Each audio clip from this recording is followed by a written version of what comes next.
Hello, everyone. Back again. We're a bit sporadic these days, but sporadic. Yes. You know, don't know when a stream's going to happen. We could pop up at any moment And disappear for weeks at a time because my We'll schedule is weird. Yeah, we'll disappear for a few weeks. We'll pop up out of nowhere. Yeah, that's pretty much going to be the name of the game for the time being. Things are getting a bit sporadic. So yeah. So, But yeah. it does give me time to play all my goddamn long JRPG games. All your 75-hour 75? long. Double it. At least, Neretsu. have to kill God in 2.5 million well, hours. Kill's kind of, I've beaten Metaphor. Mm-hmm. You know, the big game with the big messages and whatnot. Mm-hmm. Very good, very neat. It went way longer.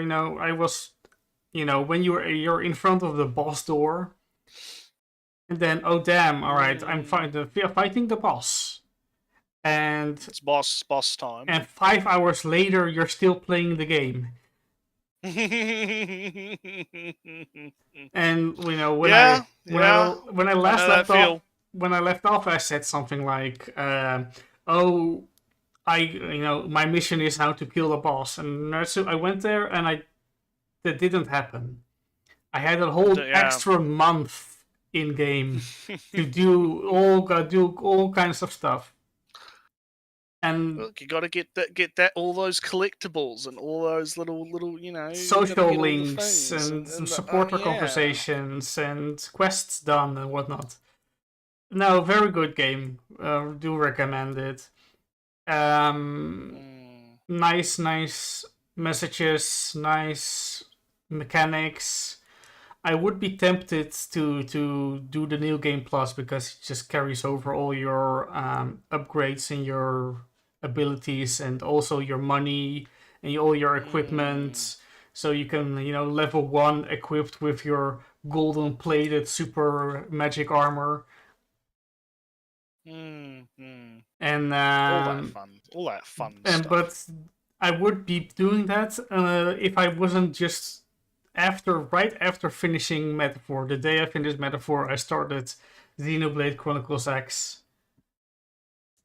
So now I'm, committed to another 140-hour RPG.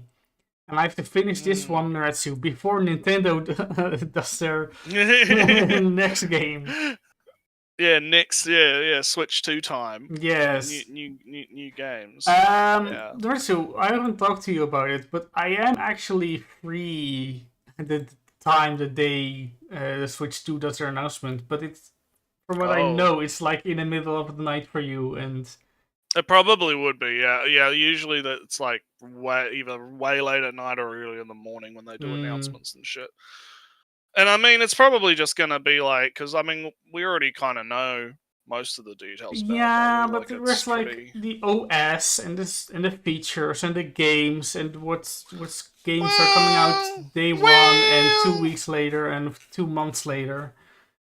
Well, we'll see what the time is for it. I don't know. I probably won't be around for it, but it could be. It might. I'll probably. It depends on how insomniac I am that night, and what day it is too, because it'll depend on if it's a work night or not. And I haven't really been doing a whole lot.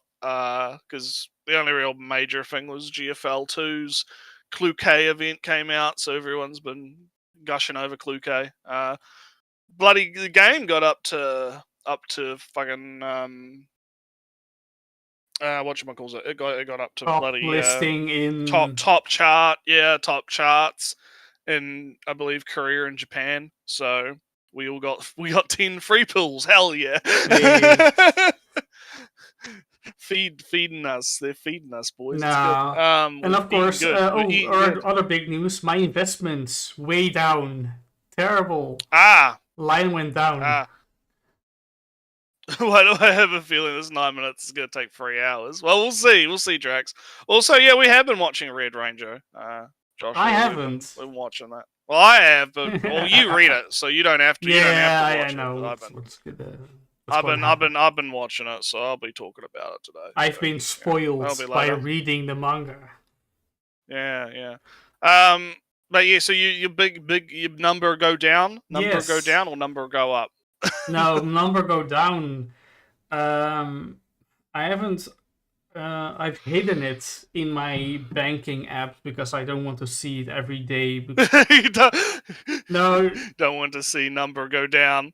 no, it's just in general. If go up or go down because this stuff is for like the next 30 years. Am I really going to look at?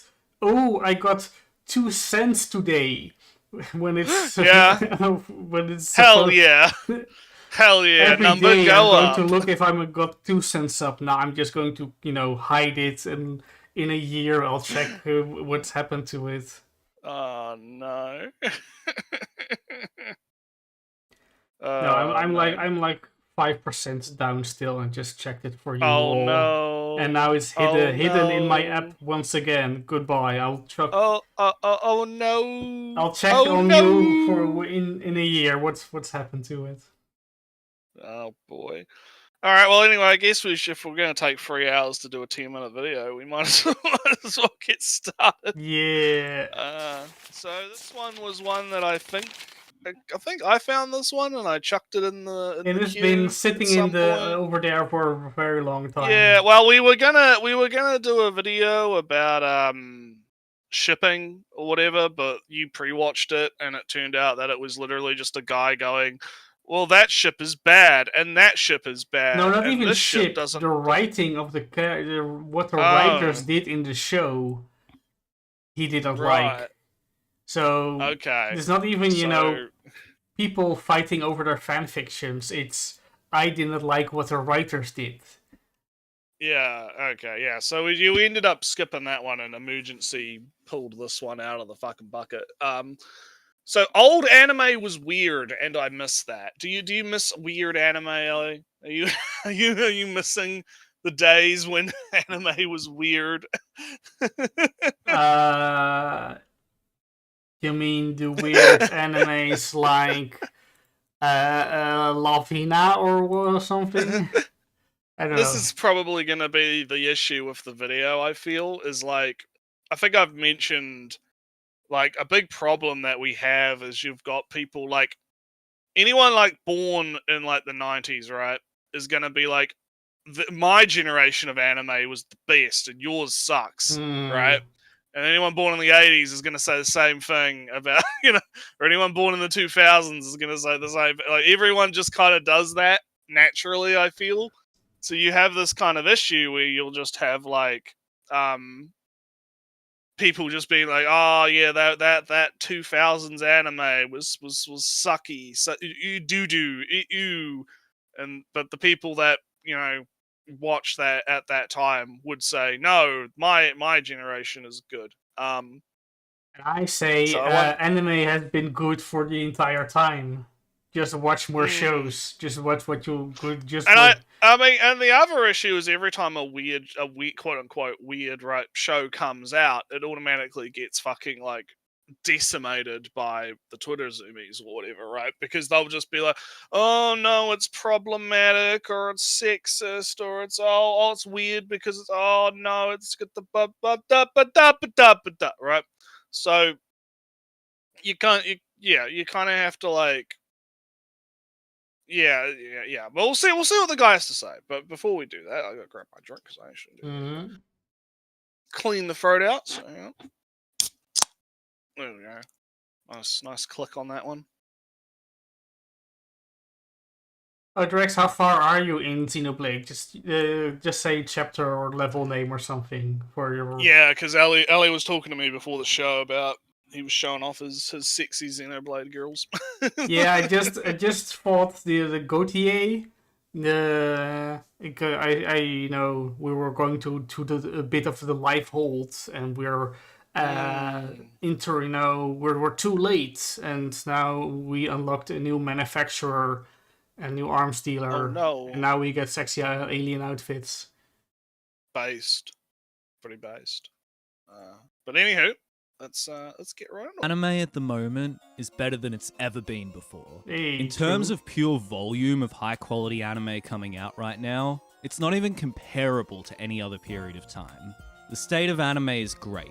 Every season, there will be at least a few shows that are absolute must watches, and generally like another 8 that are pretty good too, but you just don't have time to watch them because of all the other good shit that's coming out.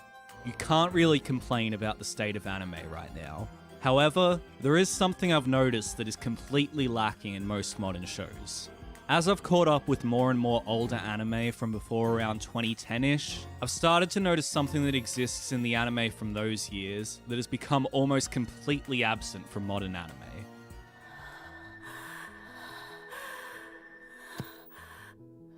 Old anime was fucking weird. And I don't All right, I guess. Mm, Old anime. I mean, I don't know. I don't know. is It's kind of hard reincarnated because as a vending machine not weird? I think, yeah, the problem is this is a very subjective topic, right? Like, is like what do people consider weird or not? It tends to vary depending on region and culture and personal taste, right? So like this scene of girl Tapping nail somebody's eye eye. kind of fucking, yeah, it's kind of weird, quote unquote, but I mean, I don't know the context, I don't know anything about what's going on, so yeah, out of context it could look weird. It's like with Dan to Dan, right? You take like Dan to Dan, you take the atomical figure or whatever running Mm, around, right, scene, that's weird out of context, right? That doesn't make a lot of sense. What the hell's going on there? But of course, in context, it makes sense because it's Dan to Dan has kind of got that weirdness going on. So, like, I wonder where he's gonna go with it. Like, is he gonna talk about like Pacifics? I'm hoping, right? Like, I need some examples. I need some more examples so I can hone down what he's actually complaining about not being there, in a sense.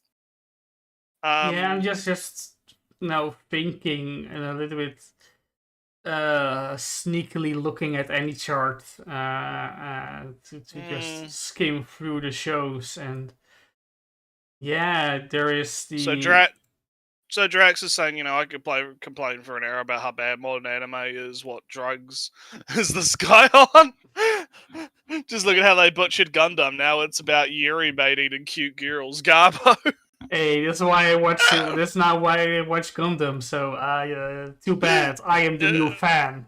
Deal with it. Yeah, you've been replaced. You've been replaced. But no, it's like it is kind of like that, right? It's like people's tastes vary, so it's kind of hard to pin shit down. But anyway, let's let him cook. I Let him mean cook. weird like poorly written stories or random shit happening. We still get plenty of that these days. Oh, so Oh look, there's your but this weird doesn't count for some reason. Well, that's what I mean. That's why I need him to fucking define what he means. So let's see if he cooks. By weird, I mean abstract. Okay, all right. Hmm. Abstract. Okay. Um, feels like we're getting into some of that. Like, oh, we need to get some artsy fartsy esoteric nonsense going, because it reminds me of that one guy we covered a while ago, and he like had like anime recommendations in a minute or whatever, and it was literally like every single fucking thing you would expect, and a lot of it was like art house fucking like esoteric nonsense stuff, right? Hmm. And look, I'm not gonna sit here and say that shit's bad or anything, right? Because I mean, a lot of that stuff is actually quite interesting to get into, right, and chew on. But I don't see like a lot of that stuff tends to be pretty fucking indie, right? Like, I don't think like major anime companies are gonna be making stuff that's like art house type nonsense these days. It also kind of feels like a bias towards discovering the thing versus waiting for the new abstract thing to come along, because of course Mm. there's a huge catalog of existing abstract works, But Mm. year on year basis, season per season basis, yeah, there won't be a lot. The last one I kind of think Mm. of right now is something like ping pong. You know, Yeah, ping pong was pretty was abstract. very Yeah. artsy and whatnot. Um, that's like at least 3 years ago by now. Mm. So yeah, you could say, oh no, there's not much, abstract. All the other anime are basically the same. Compared to ping pong, you have a point. But Mm. if you go backwards and look at the entire catalog, then you go through all the 50 shows, and then you're waiting for the new one, yeah, then you will have to wait every 3 years for your next artsy show like that. It's kind of Mm. Mm. the thing.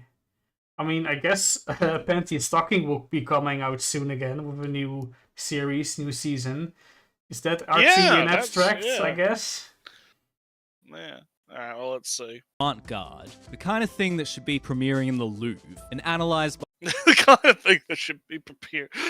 Jesus. Okay. I don't believe Angel Egg is very artsy in that sense because it's higher detail, Mm. but it also fits the style Mm. of the time. It's not Mm. artsy for that reason. All right. by a bunch of pretentious assholes drinking $800 wine that tastes like a $15 goon sack. Instead, these strange stories have been relegated to the depths of malware-infested piracy sites to be streamed at 480p on some busted-up MacBook. Even though I didn't really live through the era, I really do miss anime serial. Damn, that's what I said. He came in Mm. with in a treasure trove, a banquet, and then Right. he was waiting for the new one. So it's almost like he's looking back at the time that he didn't exist in, right? Like he's an archaeologist searching through the fossils, trying to find.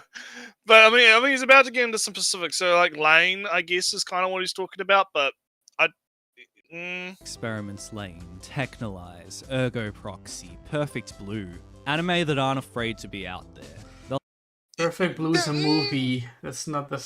well, to start with, yeah, but also like I can kind of get what he's after, right? Like he wants that kind of more, kind of gritty sort of, when I think about stuff like Ergo Proxy and Lane and stuff, right? Kind of that kind of techno cyber type, you know, stuff. But I think part of the problem is, stuff like that was kind of a product of its time. Because I don't know if you could do like a serial experiments Lane today with the way technology is, right?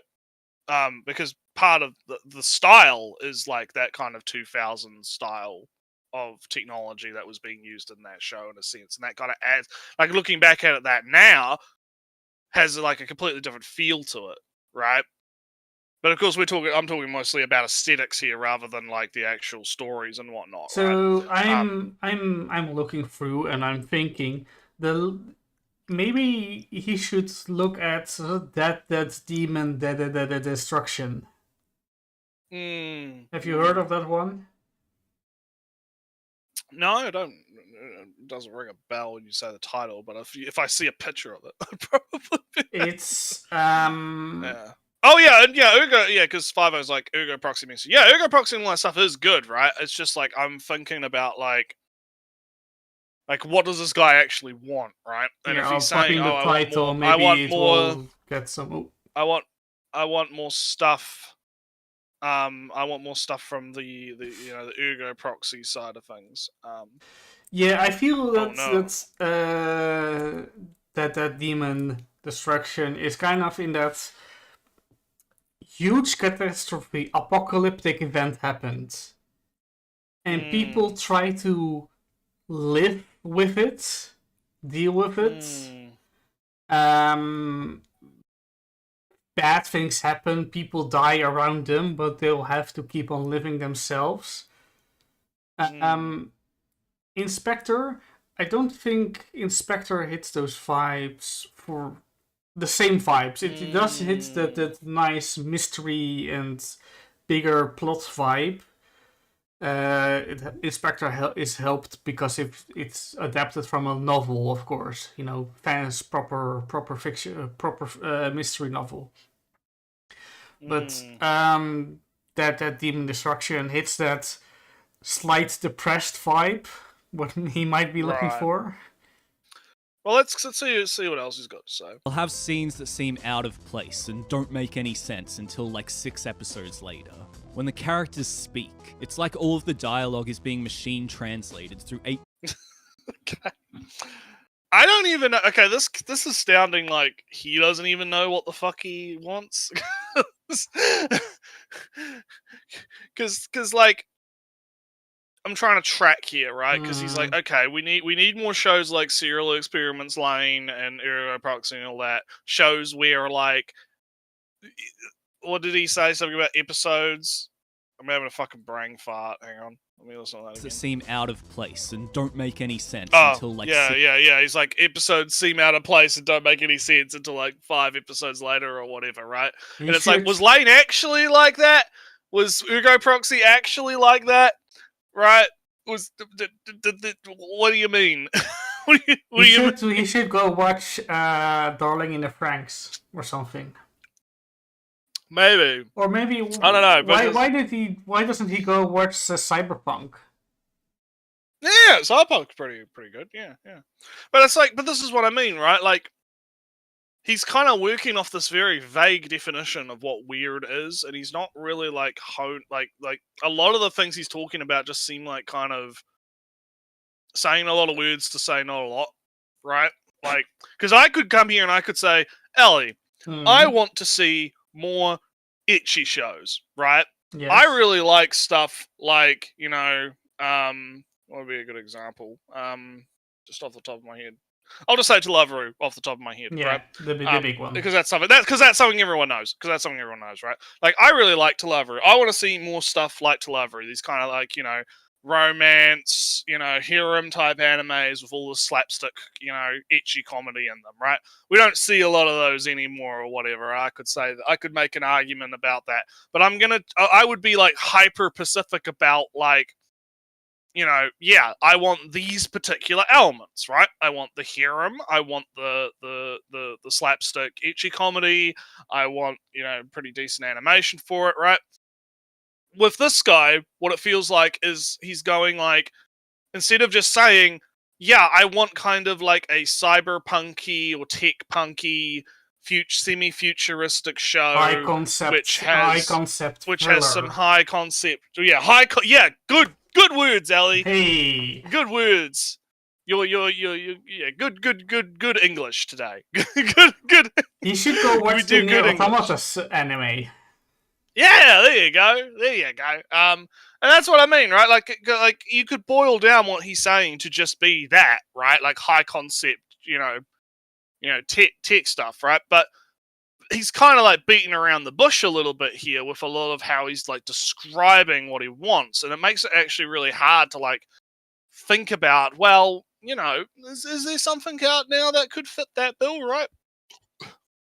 Because even though it's not really a harem, right, I could say, well, I want more ecchi stuff, and then, gushing over magical girls slaps on my disc, right?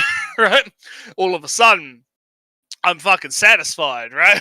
I'm satisfied. I got what I wanted, right? I would, if you're very desperate for more, I would say something like Alia sometimes talks in Russians, or Oh yeah, that was also pretty good. Yeah, in a slightly lesser vein, less harem, but on the same level of etchiness, there's Dress Up Darling.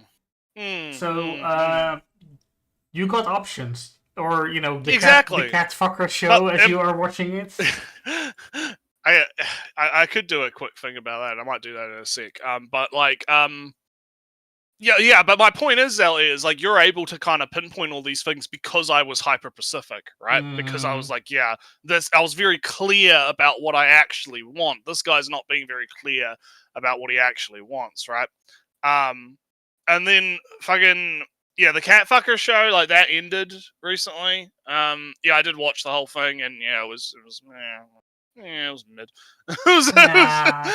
There's a reason I stopped talking about it on the show because it just kind of got really fucking like generic and boring really quick. So,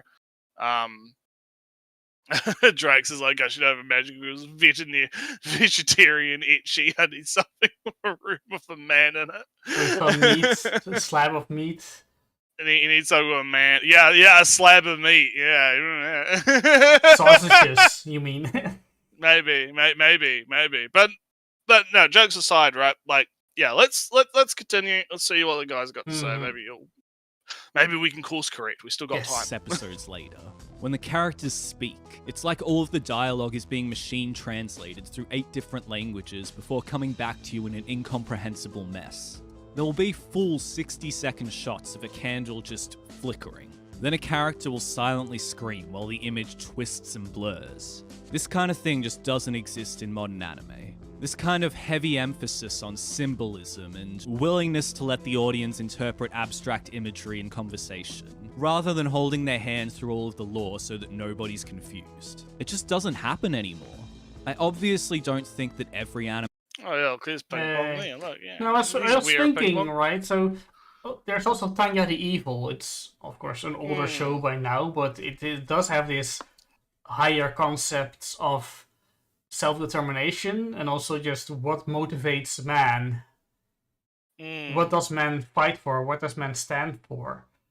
And Tanya has you know, at least in the beginning, it's Tanya surviving, and in the end, Tanya does a big speech with big paintings symbolizing and framing and all that good stuff, all that media theory, literacy theory going on.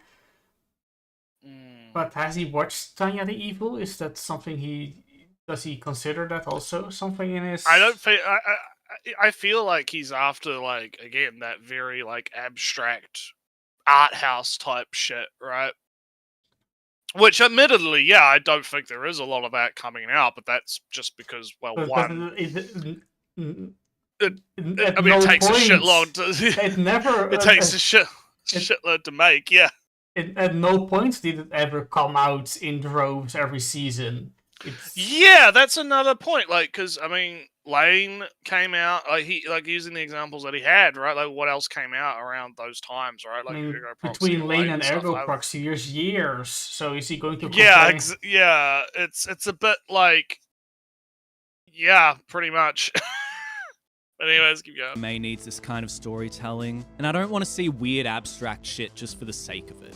Attack on Titan would not have been improved by adding a bunch of slow panning shots of fucking lanterns turning off and on. But in the same sense, I don't think Technolize would have been improved if they had spent 10 minutes giving an exposition dump on the structure of Lucas. Or if Serial Experiments Lane had really hammered home the point of, what if internet, but too much? The lore and I mean, yeah. Yeah. Yeah, Drifters season 2. Yeah, we need that shit. We need so many season 2s and season 3s. We need so many season 2. Yeah, we do. Yeah, but again, this is like.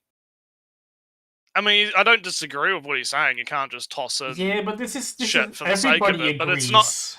Yeah, it's not. Again, it's saying not a whole lot, right? Like, it's just he wants artsy fartsy shit, but he's like. Yeah, I guess. I don't actually. How do you even like respond to that, right? Like, oh, I want more of this particular thing. I don't feel like I'm getting it, right? And then it's like you've got 2 options. You can either be like, well, actually, there is like 5 of those things out that you just haven't found, right? Mm-hmm. You know, or you can be like, well, suck it up. It was never a lot of them anyway. You could exactly. Check in 5 years. You will have 2 more. Maybe. Yeah, maybe, yeah. Background of these anime really are secondary to the feeling that they evoke. That's why they. Yeah. I was gonna say, what's the name of that fucking one? It's like Phantom something. I can't remember. I recognize the one with the mask. Was basically what I was trying to pause for. I can't remember the fucking name of it.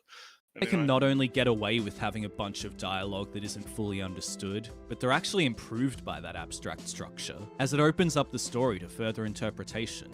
As great as anime has been for the last few years, I really wish there could be a few shows every year that have this form of storytelling. Now, I'm not going to sit here and pretend that every anime from 2002 was as steeped in symbolism as Haibane Renmei. Oh, okay. Mm. Then what are you saying?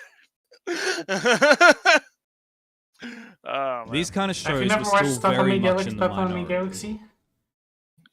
I don't think so. The guy with the huge chin eating ramen. No, I don't think I watched that. It's a very good one. But again, he's like, now he's getting into like, oh yeah, no, I recognize that these shows were quite real. Well, it's they were real then and they're real now. Like, what are you talking about? Nothing changed. Yeah. Thing is, a lot of the stories he's talking about are completed, so the ideas aren't really being talked about anymore. You know, yeah. That's a good point from Drax. It's like, like people got to come up with new shit, and because no one wants to come up with new shit. New stuff like, is it 86, right? Mm. That has, big story about big war. Yeah, I haven't watched that, but I keep hearing about it. People keep talking about how good that is. I watched some episodes and I fell off at some point, Can't tell you why, but it happened. Was it my fault? Is it show's fault? Who knows? But I'm Natsu, you know me. I like Apothecary Diaries. Big. Lots of words happened. Lots of talking happened. So, if he's kind of resisting against the shonen tournament arcs and yelling about the power of friendship and how mean your new boyfriend is in your shoujo series, things they are here, It's kind of things exist, right? Like you just gotta kind of move out of the comfort. Maybe even just broaden your tastes a little bit. If you're so desperate for that, watch some shows that don't fit this mold necessarily. Alright. But in the last decade or so, it's gone from being in the minority to being basically extinct. At least from the things I've seen. There are only like 2 modern-ish anime I can think of that evoke the same kind of vibe as these older shows. Wonder Egg Priority. Alright, yes. Oh, okay. I felt that one coming up. Yeah. And Sunny Boy. Wonder Egg Priority, sadly, seems to have been forgotten over the years, no doubt due to its poor ending. But Wonder Egg really was such a refreshing anime to watch at the time. It was the kind of show where characters would seemingly do and say random things. Does he just, you just want people for this random bullshit?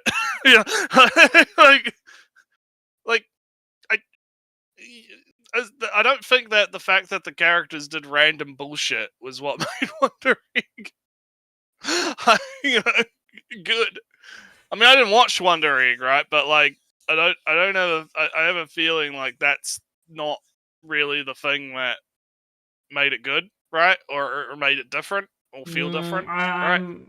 Maybe he'll just going to say, oh, it's kind of realistic in actual conversations where people just sometimes bring up the things they want to talk about, regardless of what the good. We're gonna talk about Girls Frontline lore for 3 hours now, Ellie. Get ready. Gonna bring up the fucking Wikipedia page and just start reading shit. And I am going to, ignoring your entire spiel, I'm just going to talk about Xenoblade, the whole series. Right for you. You're right through all the conversation. Yeah. Just both at the same time. Wonder Egg, a lot of visualization to cover up bad plot, which is smack your nightmares to get rid of mental illness. Yeah, alright. Because you didn't understand their motivations yet. The story was engaging, despite the fact that you didn't really know how or why these things were happening. It really didn't hold your hand through anything, allowing you to interpret the emotion and feelings through the imagery and symbolism of the anime. Ironically, the reason the ending was so bad was that near the end, they did try to explain the story a bit better, and added a whole bunch of exposition dumps and clarifications to the universe that really felt like an afterthought. But despite the shitty ending, I really think it's a shame that Wonder Egg is doomed to be forgotten, because those first 10 episodes or so were true masterpiece material, and in my opinion, stand alongside older abstract anime like Serial Experiments Lane. Okay. Unlike Wonder Egg, it feels like Sunny Boy is still remembered fondly by a lot of people. Hey, Sunny Boy was Nier not music. Oh, yeah. an insanely popular anime, but I would imagine most of the people that watched it would be able to get something out of it. Yeah, just like most shows.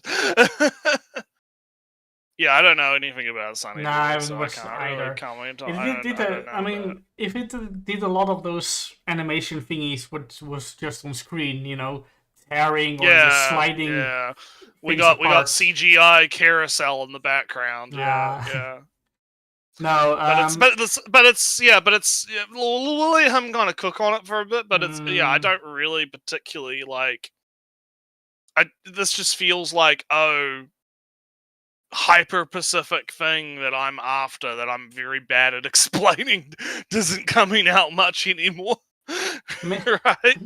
I'm getting, I don't know, some of these feel are so different actually that he might just like two different shows instead of it being a genre that encompasses them all, you know? I mean, right, so I liked Death Note and I liked Apothecary Diaries. Both involve a notebook where you write something down, I guess. Does it The mean notebook writing genre? The notebook writing. Yeah. Or am I going now to describe a genre where both Death Note and Apothecary Diaries exists and share a vibe in the sense? Let's not do that because I don't think that exists. The notebook writing vibe. Yeah.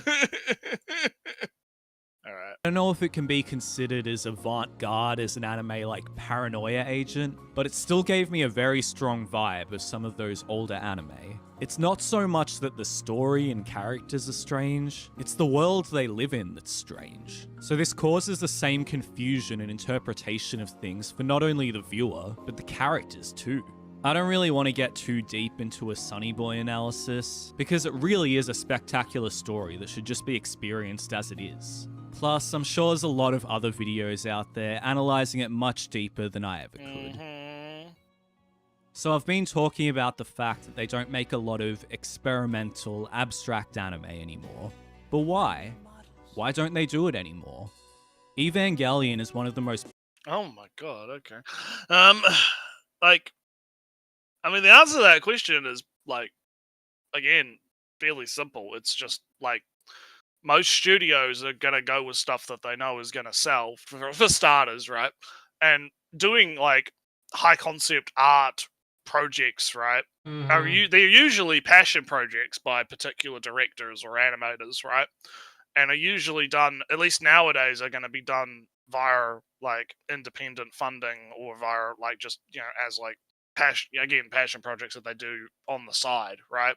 I don't think, every now and then, of course, you're going to probably get something that is, a, studio-made thing that's like that, but most of the time that's going to be something that's, already based on a pre-existing thing, like Dandadan, right? Dandadan was a manga. The manga was really popular. Manga did really well. Manga gets an anime. Now it's an anime, right? So...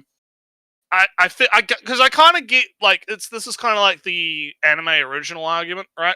There's not a lot of anime originals, right? Stuff that's not based on a manga or whatever, right? And I can kind of see that argument, but knowing how the industry kind of operates and works and whatnot, I understand the why as to why that's not as big of a thing. However, it's not to say that there isn't stuff coming out. I mean, what is it? The people, it's the what's the name of that one? Fucking Mozo Forte. There's a new thing being done by those guys, or not those guys, but the same. I think it's the same director. The Kites, the same... you mean? Yeah, the Kite. Mozo Forte. Innocence of I think Version it's or cool. something was called, I believe. I can't remember what the fuck it's called, but it's this new one coming out. I saw something about it on Twitter, because it is in production or whatever, and it's I can't remember what it's called. It's Clock something or whatever. It's some shit, but it looks the same, right? It looks like fucking Kite, right? And like that's happening, right? So, and that's probably an independent project, right? So, like it's not like these things aren't happening per se. And I can understand the criticism of, oh, I'm not getting more of the thing that I like, right? Because that's all. That's you're always gonna fucking feel that. Yeah, one of the things about growing up, I guess, right, is you realize that you're never gonna be satisfied. Oh no. You know, could always have more, Ali. Could always you could always have more Xenoblade, right? You could always have more Xenoblade. But here's the thing, right? More Xenoblade is coming. I live with the knowledge that more is coming. Switch to Xenoblade 4. Let's go. Yes. Xenoblade 4. Let's go. Yeah, but that's what I mean, right? Like I can understand like the frustration of I want more of my thing, right? I'm not getting more of my thing. Mm-hmm. Shit. But the only solution to that is, again, it's like you said, you have to branch out, right? You have to like look for other thing to fill gap of thing, at least until new thing of thing comes out, right? So let's hear him talk about Evangelion, I guess. Popular and recognizable anime of all time. And that had a plot that believably could have been written during a fucking ketamine overdose. Well, I'm getting very annoyed at Americans saying that anything written weird or high concept must be on drugs. It's kind of... Well, and it wasn't drugs. It was because Hideaki Anno was fucking depressed. Also, Naretsu, I've watched, when the third Evangelion movie came out, so I watched the entirety of Eva. Shows and all, whatnot. Eva is kind of a conventional mecha show with a villain and with a monster of the week. Except it gets kind of serious at some point. Well, I wouldn't say it's very... It kind of starts like that, yes. But then it does kind of start to dive into, like, as it goes on, and a lot of that is... I believe I would have to look for the sources, but I do believe Hideaki Anno has said in interviews, yes, I was really fucking depressed while making Eva. That did influence the work, right? Yes, but... And then you have the rebuilds, which were made when he's no longer depressed, and they're obviously very different, and he's doing something different with them, right? And you can and I can kind of I know people kind of argue about if the rebuilds are good or not or whatever. I personally think they're good. Yes. Because when you actually look at the overall story that he's trying to tell, right, it makes sense, right, what he's doing with it. Especially after you watch the last one, right? I think it's because there's 4 of them, isn't there? Yeah, I think there's 4 of them. I always fucking forget. But the final one that came out, where you get the ending, right, the true ending, right? The message is very clear, and Anno's been very clear about what the message is supposed to be in Eva, right? And what he's trying to do with it. So even if it is kind of using the framework of what you said, like the Monster of the Week kind of standard mecha thing, I do think it's doing enough outside of that to kind of, not necessarily branch too much. But looping back to the thing though, right? Stuff like this, right, does require, I feel, a certain level of insanity. And I don't say that as a insult to artists or whatever, but I think that some of the most interesting stuff does tend to come out of the most fucked up minds. And it's not just in anime, right? I think about Van Gogh, right? And how that guy suffered significant mental shit his entire life. You don't cut your ear off and try and give it to a girl to make it, for no, you don't fucking do that shit and not have something going on. And yet he created, some of the most recognizable pieces of art ever made, right? So, I feel like you do need to have some level of mental fuckery going on. And that's kind of the place some of this comes from. I don't know. It always kind of feels like a weird, just after the fact justification, because Naretsu, I am not diagnosed with anything, mentally at all. But you could, if I were right to something, big and successful, yeah, you could, diagnose me with some, home, not enough home syndrome or whatnot, and economic troubles and COVID survivor. Well, Drax kind of put it better than I did, right? Good art comes through suffering, right? Yeah, but then In a sense. And I don't really think I would classify it as like a post hoc fucking justification or whatever. It's more just kind of like a trend in a sense, right? Like you see kind of like this trend where, again, I'll use Arno again as an example because Evangelion, right? Like he's super fucking depressed while he's making Eva, and in that headspace he comes up with a lot of this imagery and a lot of this, the kind of stuff that Eva is known for. Of course, some of it is just him wanting to do Ultraman references, but that's a whole other topic. But like the general point is like, yeah, once he was no longer depressed, and he's talked about this when he was no longer depressed and he was working on the rebuilds, he was like, I don't, this is going to be different because I'm not in that same headspace anymore, right? And so it's not really like it's not really a chicken and the egg thing where it's like you need to have the mental illness in order to create the good art, right? It's more just kind of like this is a trend, and it's not fucking because he's high on drugs. No, what I think most more than being depressed or anything else, you need to have something to say. And if you're massively depressed or anything else, you might have something to say about your life and how you feel that it is, and how the world around you is fucked or whatever. Yeah, something like. And maybe the reason why those people make good stories is because they have something to say. Somebody who is just living life with a regular job and just goes out every now and again on with the bar with their friends and goes on to their nephew's birthdays. Does that person have something interesting to say? Maybe not. Do you have something to say when you fear even your own family, that that you fear going to these gatherings and that suddenly nephews are there that you don't know what everybody knows? It kind of like feels like they are aliens infiltrating your own family, and your own family is becoming a stranger to you. That might be a good, some person like that might have something to say about, strangers and how people become strangers and make a story like that. I don't think that depression is how you write good stories. You write good stories. Well, when yeah, you and have that's something to say. that's not that's not what I'm saying. But I could write, what I just said, right, is a basis for some Ava-ish story, right? Connection. I think at the end of the day, you're right what you know.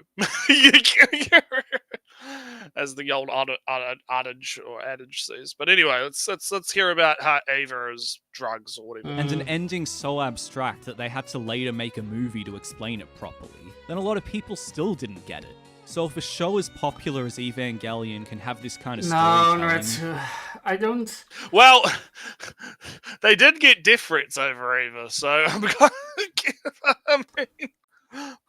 I mean, yeah, it was popular, but it wasn't like it was well received because of the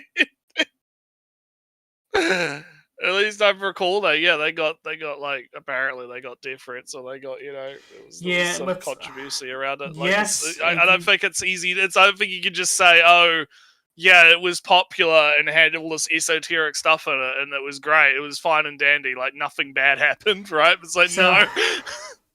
So Naretsu, in its basic story, in its basic premise, in its theming, Eva isn't very complicated at all.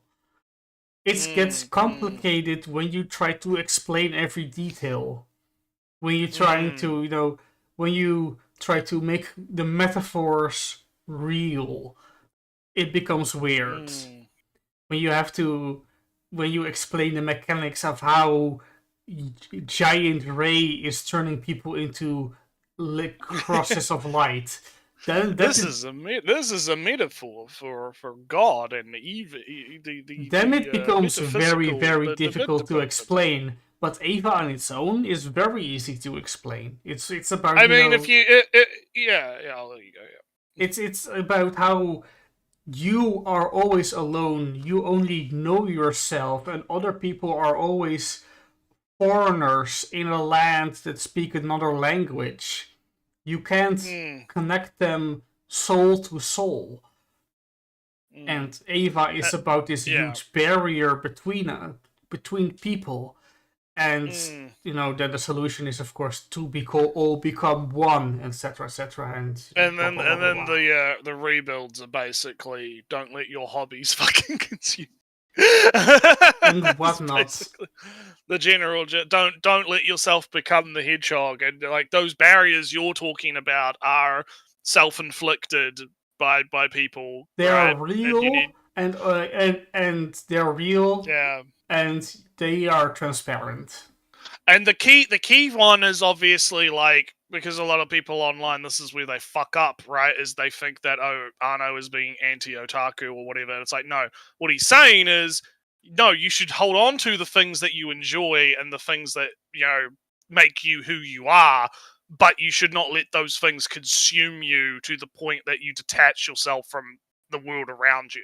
Right, like you can be an otaku and you can be into anime and you can be into strike witches and all all the other shit that Arno's into, right? Like Kamen Rider and all the other stuff that he likes, right? But you do need to be able to actually connect with not only people but the outside world in general, right? And like that's kind of the like, and he really hammers that home in the rebuilds, right? And it's crazy how people still don't fucking get it. And they just interpret it as a general, like, oh no, those sweaty nerds are the bad guys or whatever. And it's like, no, that's not what he's saying when he's going through like that whole ending thing with like Shinji's dad and whatnot, and the whole shit with that. And it's like, yeah, people are dumb, I guess. Yeah, but just... no, this is kind of the thing, the difference I feel. Ava has a very easy to understand theme. But if you try to explain every scene on its own, it becomes super convoluted, because that's not really the point, I feel. And of course, you can still take on the wrong message, but people make too much of a big deal about how complicated Ava is. But I know, like I said, only when you go scene by scene. Anywho, let's continue. Why can't Nura do it? The way I see it, anime is a victim of its own success. There is an insane amount of quality anime every season. So much that there really isn't time to watch every good show that comes out. This isn't like the mid-2000s where you could reasonably watch basically everything that comes out in here. There's just too much now. Not every anime can be Evangelion. And when you're competing against so many other shows, can you really afford to make a slow burn anime that takes 5 episodes just to understand what the fuck is going on? Can you really blame a studio for not wanting to take a risk on... Oh yeah, he's basically just making my arc. So he knows, right? He knows the reasons why the thing. It's just, yeah. Oh man. It's just weird, Naretsu, because I was watching Orb, which is a goddamn slow talky. Oh, people! Yeah, the Earth goes around the sun. Yeah. Yeah, exactly. Haven't you heard? And now the series, of course, about all theoretical and the drive of humanity to do stuff, to think and do stuff. But in that sense, it's a super slow show about people dying for what they believe, kind of, but also just talking a lot. Also, what's another show? I mean, Apothecary Diaries is talking. It's a mystery on mystery novels. Inspector is a mystery novel, animated. So I'm kind of What is? It's kind of vague about what he is looking for, what he kind of wants out of it. I think the problem is like he's watched like these 2010s, animes, right? All these like 2000s to 2010, right? And he's like, he's picked up on the vibe. He's picked up on the vibe, right? Or the vibe of that era. And he's like, why does the vibe of that era not match the vibe of my current era? Right? And he's kind of like trying to articulate that, but he's not doing a very good job of articulating that, and he's latching on to things that he thinks are what created that vibe, right? When the truth of the matter is vibes are very, like, by nature, quite, hard to nail down and define, right? Like, so, yeah, I need that weed. Yeah, Drax I really is like, I need feel that like weed. he got a big hit. He got the big buffet all at once, not looking at the expiry dates, realizing that they all were, made, or the manufacturing dates, not realizing that they all were coming out 1 year at a time at the minimum. And so when he for the past 20 years he watched all 20 shows, and now he's expecting another 5 shows every season or something. Yeah. Let's keep going. On something that could be seen as boring or weird or whatever, when the audience could easily just drop it to instead watch one of the 20 or so decent isekai airing that season. Some recent anime I've watched, like Metallic Rouge or...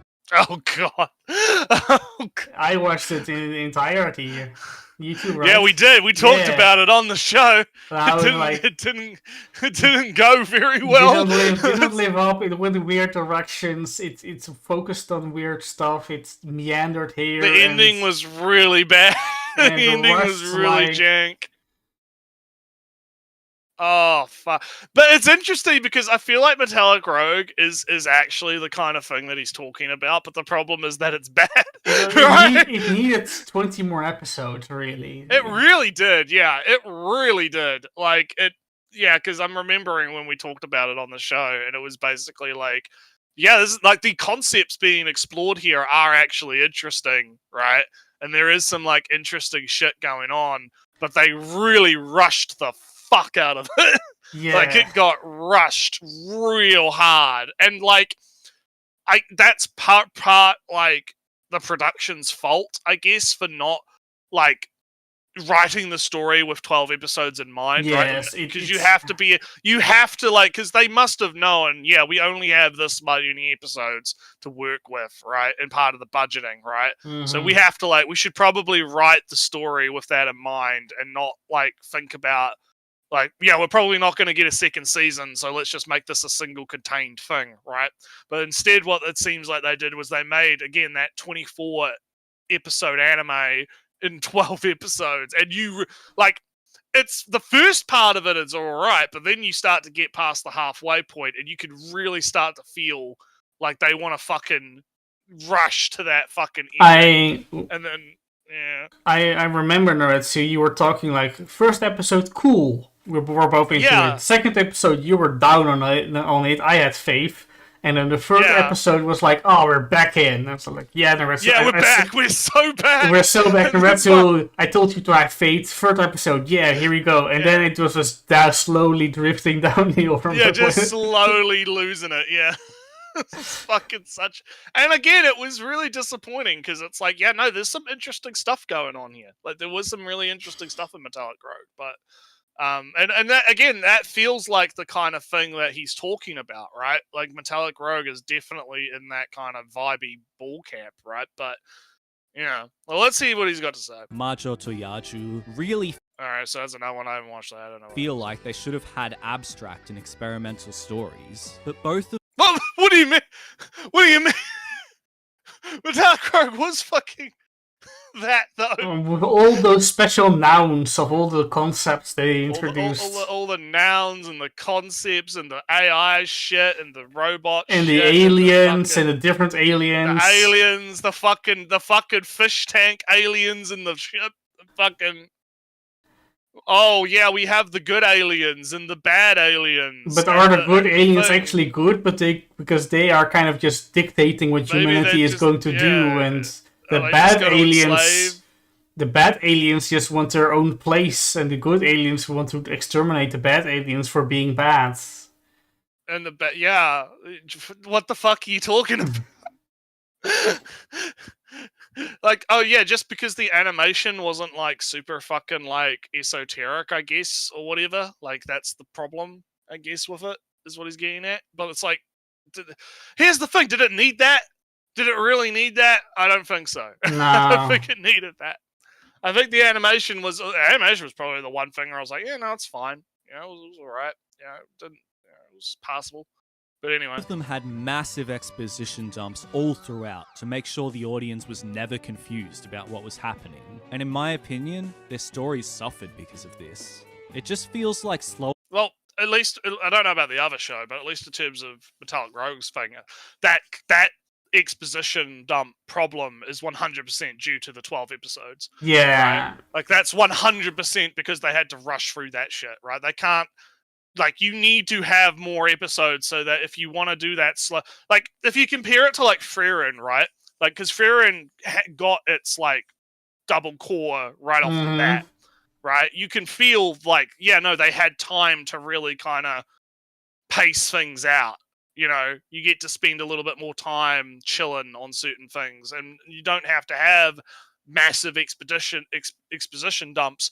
Well, also because Frieren is based on a work, so you already have like that to work off as a basis, right? Metallic Rogue, I believe, was anime original, yes, if I recall correctly. Yeah. I think it was because it was like what I can't remember the studio now, but it was like an anniversary work from that studio or something. And so it was an anime original, so they kind of like they didn't have that groundwork. But also because they had to like fit it into how much budget they had to have that many episodes, you couldn't like, you know, you are going to have a lot of exposition and like being dumped just because they have to fit it into that fucking like format.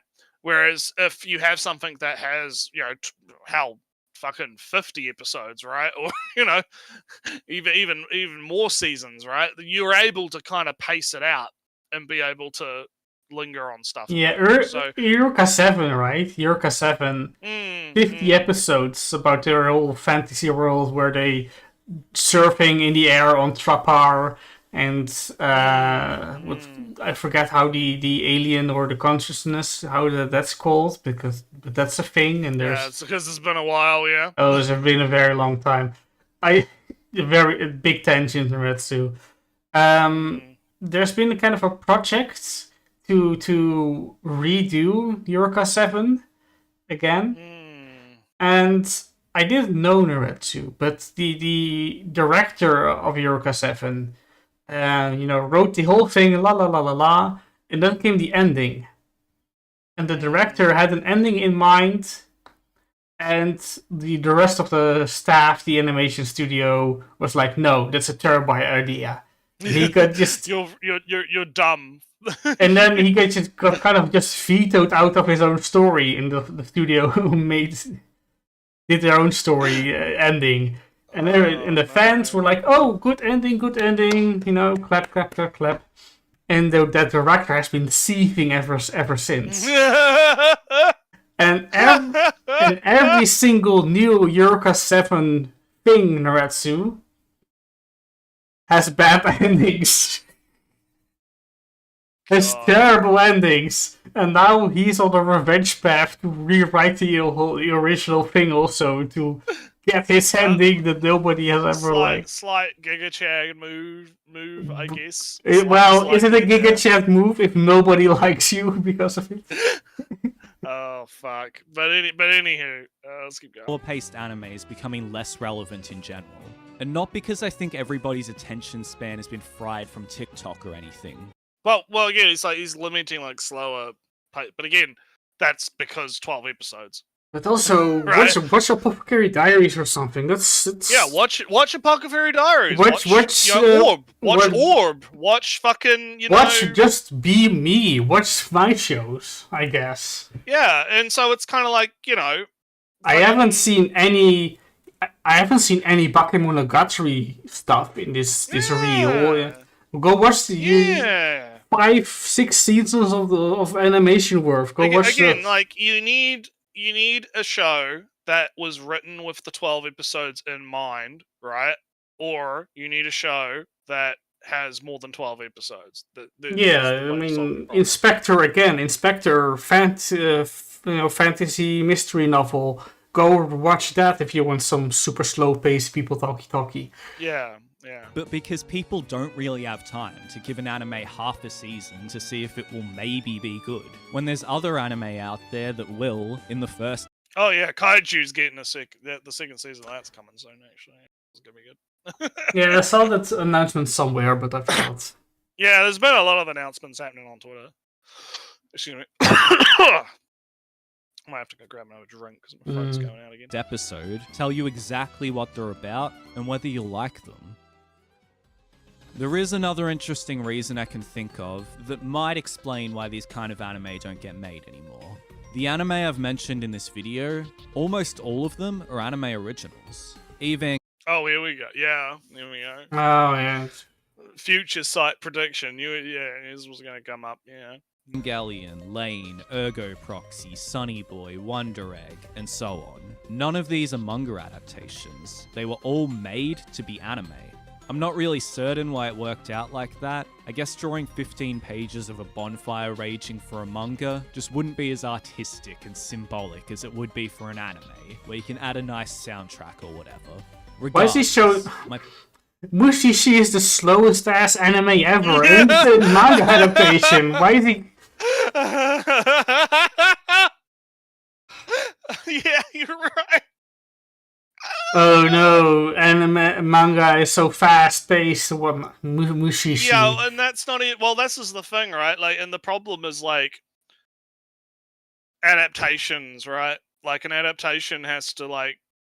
I mean, the best adaptations are ones that add to the fucking thing, right? Like, I mean, I've talked about the Gushing Over Magical Girls fucking adaptation of, you know, the anime and how it changed things and moved things around and adjusted the pacing, right? Made it better, right? So like, it's not always the case that these fast paced, you know, 12 episoders, right, for the anime, you know, manga adaptations always have to be, you know, lightning fast speed, right? Sometimes they are able to like actually even improve on the pacing of the manga. So, what I'm told, and from what I've seen a little bit, the Freerun manga has barely any fight scenes because the author wasn't that well versed in, you know, fight scenes drawing. Yeah, but anime, because we've got an anime now, we can do big fights, big fancy fight scenes with Freerun slow walking up to the boss and it's like, nah, I'd win, and just blasting everything. Nah, I'd win, yeah. Yeah. So anywho. Point is that anime originals in general are much riskier to produce than manga adaptations, that usually come with their own inbuilt popularity. So if a studio... Yeah, we know, yeah. Studio is taking a risk on making an anime original, I guess... We talked about it 10 minutes ago. They can take further risk by making it an avant-garde mess that a lot of people will find boring. Honestly, I'm amazed Wonder Egg and Sunny Boy even got greenlit. So, what's next for this style of experimental anime? Will it ever again be made as frequently as it was at the turn of the millennium? Was it ever actually? Was it ever actually that frequent? Yeah. Forgotten relic of a weirder time. Honestly, I don't know. I'm not the CEO of anime. I don't know what studios will be producing in the future, and I don't know what audiences will be gravitating towards. Maybe there just isn't a market for this kind of anime anymore. Who knows? I just wanted to share my thoughts on a concept that I really... You have to have a good story and a good whatever, etc., etc. Just make good anime. Just make good anime. Make good anime and be lucky. That's the combination, I guess. Still being made today. If I missed any modern shows that fit this vibe I'm talking about, feel free to let me know what a fake anime fan I am. Well, we did kind of already. Subscribe for more weeb shit. Okay, alright, there we go. Alright, so... Yeah. Not a great video. Not well, the video isn't great, but this was a fun talk about it. Yeah, we had some good chats, but I wasn't particularly, you know, I think a big problem with it is he's mostly just saying shit that we already know, and he's also mostly like being like, I still don't really like. I kind of get what he wants, but at the same time, it's such a nebulous and vague. Like, is fucking like Oshi like? Because Oshi has like if you watch the fucking stage play thing, the stage play arc. Mm-hmm. They fucking have all this crazy ass animation, Oh, yeah. right? That's like super esoteric, and the flower is like blooming as a metaphor for the character's growth, you know. And Oh yeah, he's sitting on the coming out of his ground thing. and he's transparent and he's chasing stars and can't grasp it. And it's like fuck, yeah, like you know, like that's exactly what he's fucking talking about, you know. Like, sure, the whole anime isn't like that, but like, you know, it's like that when it needs to be. Right? It's like that when it's but yeah, no. Nah, So that's kind of the problem, right? So yeah, for what my bit, right? Like, yeah, I like X. You know, it doesn't have to be realistic or the standard styles to be a good anime. It does help a little bit, I guess. But what he kind of feels like he shows a lot of shows, and I just have to assume that most of them are capturing the vibes of the things that he wants. But then it's so wide of a genre that he puts forth that I'm kind of confused of what he kind of wants. Would something like Dress Up Darling even be included, because it's about people talking real stuff and going through their semi anxieties and relationships things? Or does he want the cyberpunk edge runners is based on a existing property, existing franchise? Does that count as an anime original? Does it? Yes. Okay. Then is watching Nier an anime? Is that okay? Is that what you want also? Because Nier is very high concept, abstract. That thing is stuff at times. So is that cool? Is that alright? Or is just Apothecary Diaries for I can't exaggerate. Apothecary Diaries is not exactly super high concept in that sense, but it talks about real issues characters have, real things they real obstacles they face, and they deal with them in the limited ways that they can. They can't just pull out a mech to duels with for your hand in marriage. No, they have to navigate the patriarchal and nobility systems, all that stuff. Does then Apothecary Diaries still fits his vibes? Very confusing. Yeah. Or dress up Darling. Sorry, Drax. I saw Darling, and I thought, or is Darling in the Franks go? Is that not high concept enough? All these questions I have at the end of the show, of the series, since you haven't explained yourself well enough for me to even give you these recommendations, because you haven't explained your vibes, what you're looking for. Right. All right. Well, I'm gonna grab a drink before we get into anime chat, so I'll be right back. Yeah. Chat, quick, what's your favorite high concept show? What vibe? What's your favorite vibe show? I mean, I haven't watched in years, but I suppose my favorite show is still Baccano, because I've never considered updating my private mental list of favorite anime. Although, of course, I am still... I do just think that great anime is coming out every season, every year. I'm not going to lament the loss of, why isn't there something like Baccano anymore? Because I got Apothecary Diaries. It's a good show. I got Rushing Over Magical Girls. Oh, too bad To Love Ru isn't here anymore. Magical Girls exists. And even if Magical Girls, I'm tired of it, I can just read all the darkness stuff that I have never read of To Love Ru. Right, anime time. Alright. Yeah, high concept is a vague concept in of itself, so it's yeah, exactly. So anyway, I guess I'll probably because I've got 2 weeks of solo leveling to talk about. Oh no. Because we skipped a week, so I have to talk about so I might as well get that out of the way. So Yeah. the last 2 episodes of solo leveling are basically they're assaulting the ants and so remember I was talking about that Japanese racism? Yes. Well, they decided to dump it on us in one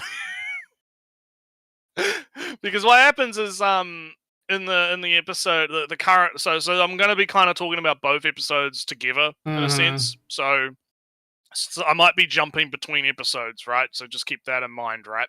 But they both kind of work together anyway because they flow into each other. But basically, like there's a guy, like a head Japan guy, rings up the fucking head Japan guy on the island and is like, "Ah, yes, the plan is going according to plan. The plan is planning. We'll let those dumb Japanese, Koreans. those dumb Korean hunters will get killed, and then we'll just sweep the island and take control of the island. And this is part of our grand strategy to reinstate the Japanese empire. It's part of our grand scheme to annex Korea and take control of Korea. The Japanese sphere of co-prosperity, where Japan rules everything. Japan. Korea was always Japan, right? Korea was always Japan, right? So a lot of that going on, and from what I understand, it is a little bit toned from what it was in the manga, but it's still pretty fucking like blatant that like, the way they portray the Japanese, like not necessarily the hunters, like the hunters get to play to portrayed as like normal, but like the higher up brass in Japan are like they're like, yeah, the Empire was cool. Let's do that again. Hell yeah, fuck Korea. So, but of course things don't go to plan because the big fuck you ant shows up, the king ant, and he basically, and I think this is part of the authors.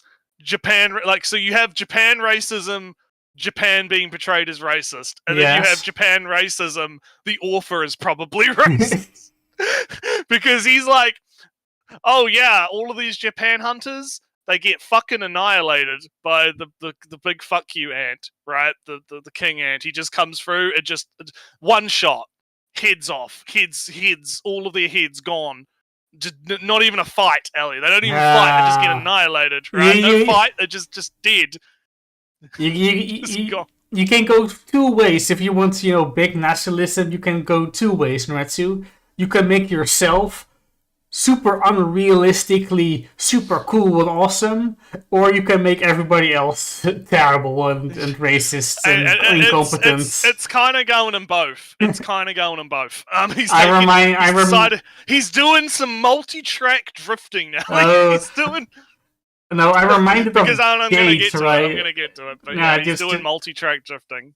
I'm reminded of Gate, where at some point, these other worlders, the elf and the goddess of death, are in Japan, and they're just at the onsen. So of course the other nations, so America and France and China, all at once are planning to kidnap these weird otherworld people. But they're all thwarted by the superior Japanese military.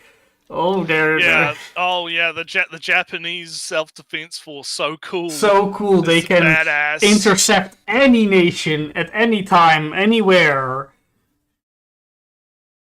Yeah, very. So the TLDR is because you have 2 things happening, right? The Korean hunters are fucking up the ant queen, right? And they managed to kill the ant queen, right? And it's all big celebrations. Yeah, the Korean hunters so cool, right? Then the big fuck you ant shows up, right? I'm gonna call him the big fuck you ant. He's not actually big. He's like normal. He is tall. Well, but no. I mean, I got spoiled. Bipedal. Yeah, but bipedal. Yeah, we got spoiled in the fucking yeah. Yeah, never forget the spoilers of the Game Awards. We got spoiled. Yeah. So the big. I'm gonna call him the big fuck you ant, but he basically is like a bipedal, super strong. He walks humanoid ant. Humanoid ant, right? He shows up and he does fuck up. So the difference is like while the Japanese hunters, they all get like their heads cut off, right? One shot, just fucking gone.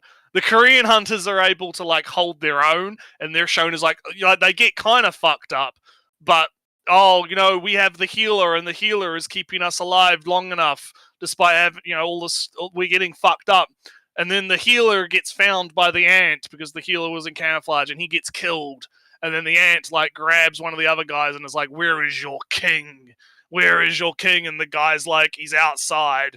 And so the ant is like, "You guys are weak. I'm not going to fuck with you anymore." And they just run. And then the ant goes out to kill the Japanese big boss S-rank guy, right? So, and this is what I'm saying about like the Japanese racism, right? Because you have this like situation where it's like, I don't think it could be deliberate, but I don't necessarily, like, I'm not going to make an accusation, because I can kind of get the idea of, like, okay, we have to show how strong this ant is in comparison to the S-rank hunters, because all the hunters in this situation are S-rank at least, right? So we have to kind of show, yeah, this ant can, like, fuck up S-rank hunters. It's clearly stronger than an S-rank, right? But at the same time, when you have like all the Japanese hunters just getting one shot, and then but the Korean hunters, they are able to use teamwork and just hold their own. They're able to just they can survive mostly, right? Only one of them died, right? And it becomes like a thing. So the fuck you ant goes outside to fuck up the last, well, not the last Japanese guy, but the Japanese leader guy, right? And in the meantime, all of the ants are swarming the cave to kill the Koreans, right? And this is when, oh man, Ellie, our big boy, big son, he teleports himself using his because he planted shadows in everyone before they went on the raid, right? So that his shadow guys can come out of the shadow and save everyone, right? And then he shows up and he's just like, yeah, I'm here to save you all. I'm Big Dick Man, right? I have a big dick, right? So while that's happening, it's actually also like, I keep harping back to the Japanese racism thing, but it's just because it's so funny. Yeah, I get it. Because you have like, I mentioned like in one of the other episodes, you have Son and the Japanese like head guy have like a fighting match. They have like a spar, and like they have to like stop each other from destroying the whole fucking building, right? Because they're not on par in terms of power. Son is obviously portrayed as stronger, but the Japanese guy isn't like shown as weak. So when the fucking ant shows up to him and is like, you are the king," and the guy's like, "Yeah, I am. I'm gonna be the emperor of the world because I'm Japanese." Right? I am the strongest, right? And he's instantly fucking killed. He's not even instantly killed. We don't even get to see it happen, Ellie. It's just implied that he had his head cut off. Because he has a sword out, and then like the sword breaks, right? And then the sword breaks in half, and it's just implied that he's dead. We don't even get to see it happen. It's so fucking funny. Japan's so terrible. So incompetent. Yeah, they suck so much. Look, he didn't even get to have a fight or a death scene. He just gets whacked by this ant. And it's so fucking by an ant, just an ant. Well, the fuck you ant. Yeah, but an ant. How strong can an ant be in Retsu? It's so fucking funny though. Like, And then in the background, you have like the Japanese like side is like trying to use their satellites to figure out what the fuck's going on, and they're basically like, okay, everyone's got to retreat and get off the island now because things are bad. Things bad. Things are going to shit. But what we'll do is everyone gets off the island, and then we'll just nuke the island or whatever, and just fucking fuck the Koreans. Who cares? They're dead anyway, right? Fuck them, right? But obviously, Big Dick Son Boy shows up, and the whole like last episode was literally just like showcasing our boy as being Big Dick Man, because he shows up and is just like, okay, you guys just hang back, and I'll summon all my guys, and they'll fight the ants. And then the Big Dick Ant shows up, and they have like a size off. And the Big Dick Ant punches Son in the face, and it doesn't do anything. And then Son punches the ant in the face, and they just start fucking punching each other. And I will say, though, the animation is really good. Like, the actual animation for the fights are actually, like, they are actually quite well done, right? And it is really cool, right? And the TLDR is basically, they have this really cool big fight that takes about, like, most of the episode, right? Like, most of the episode is just the big fight with the ant, and Son eventually like comes out on top and kills the ant, right? And it's pretty good. But now the problem is one of the because Son has a bunch of potions with him, but his potion doesn't work on the cute girl, because obviously it doesn't, because it has to not, because there has to be a like urgency in the fight, right? Yeah. Because if they're too high level, the potion doesn't work, and apparently that S-rank girl is just so happens to be too high level or whatever. Was she the blonde with some red on her? The blonde girl. The blonde girl, yeah. She's too strong, but she's fucked up and she's dying. So Son is like, I have to find a way to get her out of here now. And I assume what's going to happen is he's going to resurrect the ant, and the ant's going to like fly her to, because the ant's really fucking fast, right? So that's going to probably be his idea, is to basically use the ant to get her out. But yeah, that's basically how how solo leveling's going. It is quite I act like I sound like I'm being more dismissive than I do actually have been enjoying it, and I do find it to be interesting, as I've said multiple times, because it is from that like Korean perspective, right? Of like, oh yeah, of course they're going to portray Japan as these like nationalistic, everything needs to be under our empire, we need to recreate the Japanese empire, because that's probably how a lot of Koreans like view Japan, right? As an attitude, right? And then you have the Koreans that are all like, oh, we have the corporations and the guilds that control everything, and everything's all about that kind of perspective, right? The capitalism elements about things, like everything, with the money and the hunters and all stuff. So there is like some interesting, there is a lot in solo leveling that I find interesting, not necessarily from like a, oh yeah, it's a shonen and there's big shonen fights and he's leveling up and he's getting all this stuff, but there's interesting stuff from like a cultural standpoint, right? That I think is like, and I think that's why we're going to start seeing more manhwas get adapted. Not necessarily because solo leveling is doing well, but because I think the reason it's doing so well is because it's so different from the traditional Japanese shonen formula. Yeah, right? I mean, it's all right. We're kind of joking, and somewhere, if we're going to talk about society for just a second. It's kind of funny how Korea and Japan, of course, aren't over their World War II They crimes. never got over World War II, no. They never got over World War II, of course, over here, as a neighbor to Germany, you bet there was some talk about how Germany was a bad... But today is like, Germany, why the fuck aren't you making your army bigger? Hurry the fuck up! So we're kind of over the Second World War by now. The Japanese and the Koreans are not. It's very funny to see over here in Europe, Germany, make your army bigger, start doing war stuff, please, Germany, do war. And over there, Korea and Japan's like, that is actually a good point that David makes. Like again, looping back to the animation, right? Like from what I understand, the manhwa, like the fight scenes in the manhwa are like fine, I guess, for a manhwa, but they actually really did put in like a lot of effort into making the fights like visually interesting. so it's kind of just like pre-run, because from what I understand, yeah, the fights in it is were kind of like that. Yeah. Because, you know, to be honest, right, most fights in manga are totally serviceable, but, you know, alright, and then... I don't think China is getting over World War II. Yeah, no. Korea and Japan. But yeah, people have been, Drax, because people have been saying, oh, solo leveling is going to lead to more manhwa adaptations, and people are freaking out over it. But I think it's interesting. You know, I think that there's plenty of room for. Yeah, why not? I mean, ReZero was the start of the big isekai boom, and if solo leveling is the big start of the big manga boom.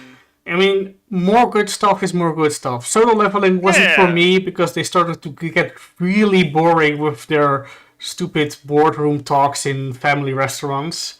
But which is ironic because that's kind of been like not as big of a thing this time in this season. You know, it's so you jumped out at like the wrong time. Well, I jumped out at the time. It wasn't fun. It became kind of boring. But anyway, decisions made, etc.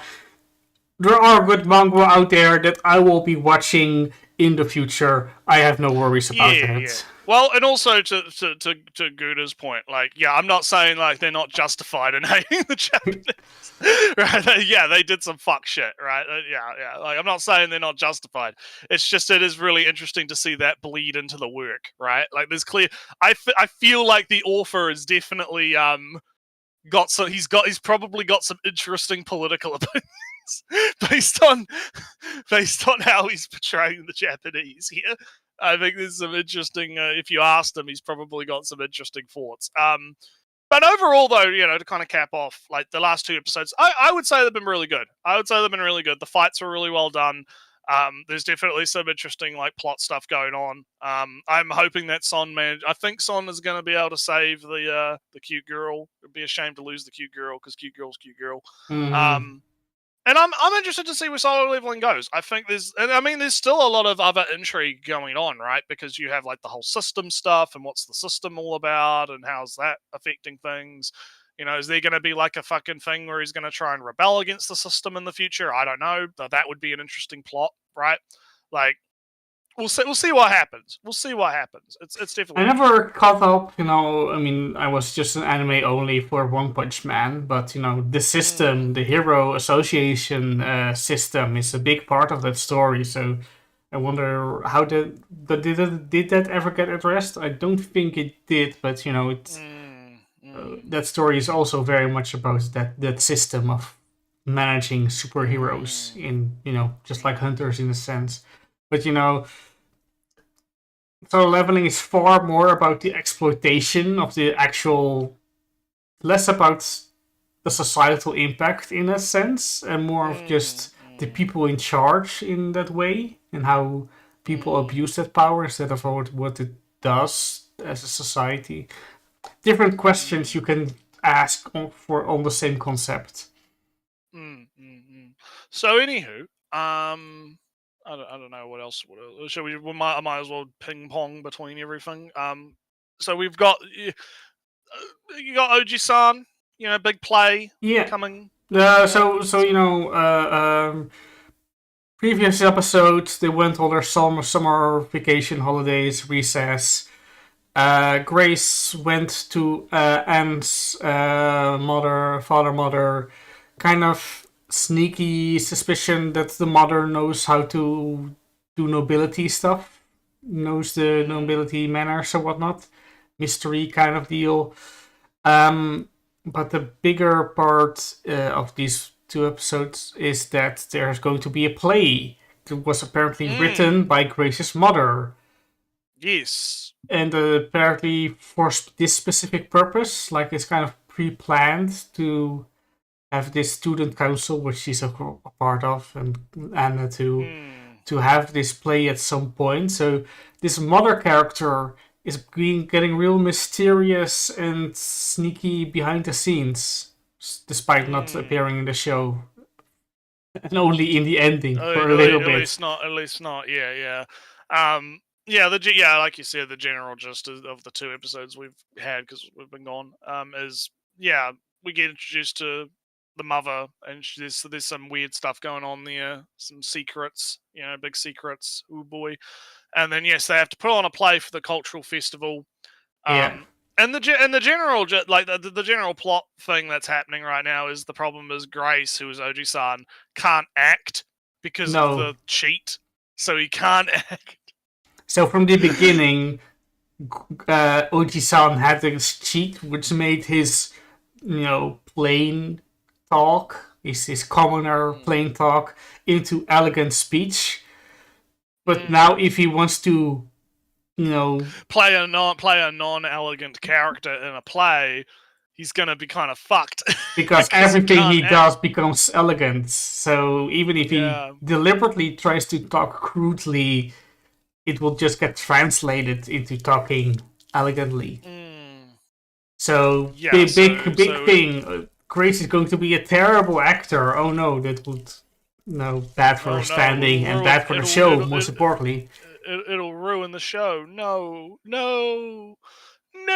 So yeah, that's the and we also got introduced to like the nerdy girl. She's pretty cool. I think we saw her earlier in the show, but she was just kind of there. Yeah, just walking by. Yeah, and freaking out. Oh, excuse me. Over the student council, and now she's properly introduced, and she's great. I like her. She's funny. But other than that, there's not really too much else to talk about, really. With it's pretty good. Like it's fine, but it's there's not really anything to. It's not like Solo Leveling where I can go on about like Japanese racism or whatever. Like, there's nothing really super like to bite into, I guess, when it comes to Oji-san. It's just more of what we've already talked about, and it's good. So yeah.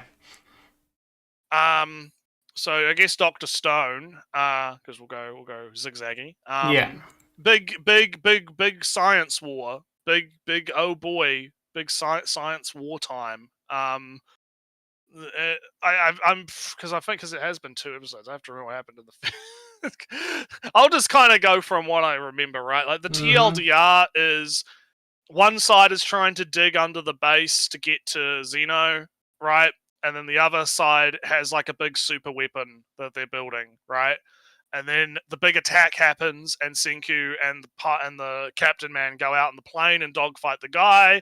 And then it turns out the big secret weapon is a submarine. So the submarine comes in and blows up into the ship, and they capture the ship. The bad guys capture the ship. And Senku manages to take down the pilot guy, but it turns out it wasn't actually the pilot guy, it was someone else, and the pilot guy manages to take over the ship, right? So, checkmate, or so you thought, because it turns out that the other team managed to dig in underneath the base and have captured Zeno. Oh no! It's double checkmate!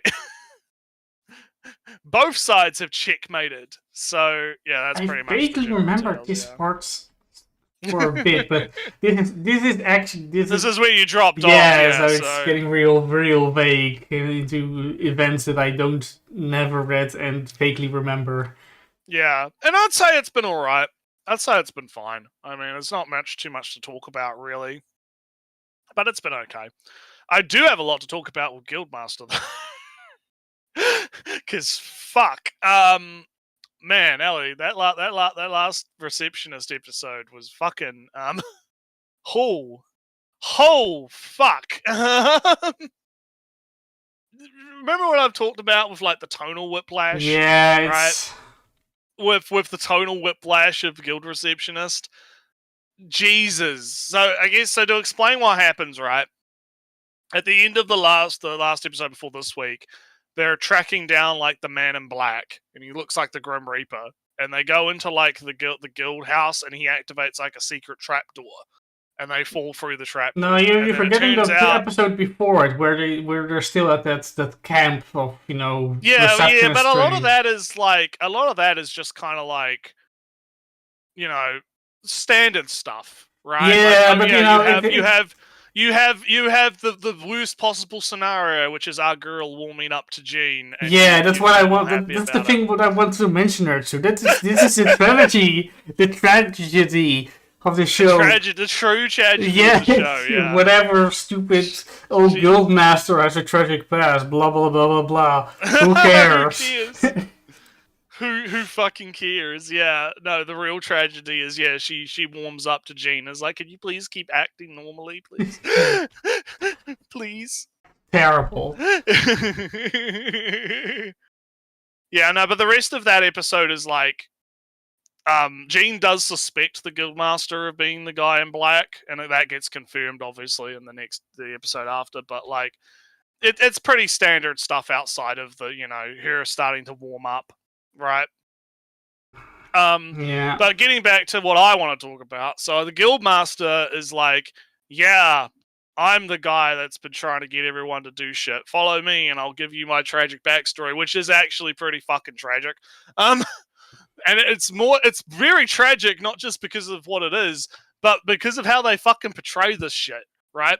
So the guildmaster, right, his backstory thing is when they like tried to defeat the boss of the dungeon that the guild is based on top of, right? Mm-hmm. So they put this party gets burnt to a crisp by this dragon, and one of the people at his party was his adopted daughter, and she gets burnt to a fucking crisp. And it's pretty brutal because it fucking like shows him like cradling her crispy corpse in his hands, bawling his eyes out and crying about how he never fucking like said I love you to this girl. And then she just turns into fucking ash and floats away in his hands. And it's like, holy shit. And not only that, it turns out the reason he's like trying to get the Dia skills is because he's implanted the Dia core into himself so that he can use the power of the demon to go back in time and somehow try and stop his daughter from dying. Mm-hmm. Right?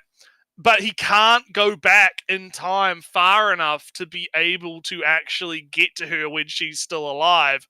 So he does it like 2 times and fails, and the second time he manages to bring back the crispy corpse and it fucking disintegrates again. It's like, fuck, dude, that's so fucked. That's so fucked. And then he turns into the Dark God, and now they've got to like fight him and his time abilities or whatever. And it's like, fuck. And this is like, if this was like, okay, if the show was a bit more tonally consistent, right, this wouldn't be I would be like praising this because it's like, yeah, this is brutal and it's interesting. Like the guy is actually kind of complex in a sense because he's like, a bit of a hard ass, right? Mm-hmm. And then he's forced to adopt this daughter by his master. So because his master is like, no, you need to learn to love, you need to learn to have a family, you need to do all this. So you right? get empathy, psychopath. Yeah. Become not psychopath, right? Become essentially. And over the course of a few flashbacks that we see, he does start to warm up to this adopted daughter that he now has, but he's still being a hard ass to her and wants her to fuck off, right? But he's, it would be an actually really like tragic, heart tearing fucking story. But it's in a show called I'm a receptionist and I'll solo any boss so that I can clock out on time. Right? Like, there is a bit of the tonal whiplash is a bit too strong when you have, like, the previous episode that you mentioned, right? Mm-hmm. It's just basically like, oh, workaholic girl crushes the receptionist's dreams. Oh, she has to do all this work and figure all this out. Oh, there's maybe there's ghosts or some shit in the building, and they freak out over the ghosts or whatever, right? And haha, funny girl. Oh, she's freaking out. Haha, the other receptionist girl's freaking out. Punches the guy, right? And fucking, and then you also have the gene stuff, right? And the romance stuff, right? And all that other stuff. And then you hard fucking cut to fucking crispy daughter, right? Just turning into ash in the dad's arms, right? Like tragic shit. It's yeah, I don't know. I'm not. It's hard because it's like I'm not saying it's bad. It's just it feels out of place, right? It feels like there's two different fucking anime happening right now. I don't know if you've got any comment on that, because that's kind of where I'm at. It's like, Nah, it's just I was here for the funnies, the fun banters, and maybe I would be okay with her warming up. It's less funny that way, but they could be snide and be cute together at the same time. I mean, Bakemonogatari does that the entire show with Araragi and Seicho Gahara.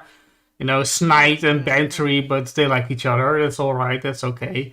It just feel like when she warms up to him, she becomes less snide and less sharp as a character, and the whole dark god thing just feels very I said it before, right? Awkward. Yeah, it feels like the show is an identity crisis. Like it really does. It really does feel like there's an identity crisis going on, and it's like sometimes that can work when you have like a juxtaposition of like two different styles like that. But the problem here is it's just too hard and too jarring, right? Because you have that happy, funny like vibe of she's a receptionist and she'll go in and one-shot the bosses so that she can clock out on time, and she's got this relationship with the guild guy, right? And it's happy, kind of fun tone, and then all of a sudden it's just like completely a different fucking show. Like it almost feels like it couldn't, like the receptionist stuff just goes out the window, right? And so I'm kind of like And but we don't have to say, right? There are so many shows that do two different things at the same time very well. Even if it's, I guess Tanya the Evil does their funny Tanya psychopathic scenes and serious philosophical talk, or whatever else. Name a show, name whatever. Shows can do different things at the same time, but this feels not as, doesn't really marry each other. They're not two halves. They're just, no, it's time for this, and now it's time for that, and now it's time for this. Doesn't interact each other very much. It's not like that. That what the dark gods do and wants depend on what she does and wants. It's never, because in Bakemonogatari, Aharagi's emotional state and the emotional states of all the other characters have an effect on what they do and all of these crises they deal with. It's the same thing, basically. And here it's two different things that don't interact with each other very much. So that's the problem. I'm interested to see kind of how we end it, which I assume is going to be they defeat the guildmaster, and I'm guessing Jean is going to become the new guildmaster. Probably is going to be how that ends. But Jade? We'll is it Jade? Jane? I don't fucking remember what his name is. I don't fucking remember. It's kind of a common problem with OP MC stories. The early concept is good, but becomes stagnant because the MC has no real challenge for the story. Well, the thing is, she does like. Yeah, she's portrayed as being like OP at the beginning, but then when the Dark Gods show up, it's like, they actually do kind of pose a threat to her in terms of power level. But that's kind of weird because she isn't in this setting, in this show, she isn't overpowered at all.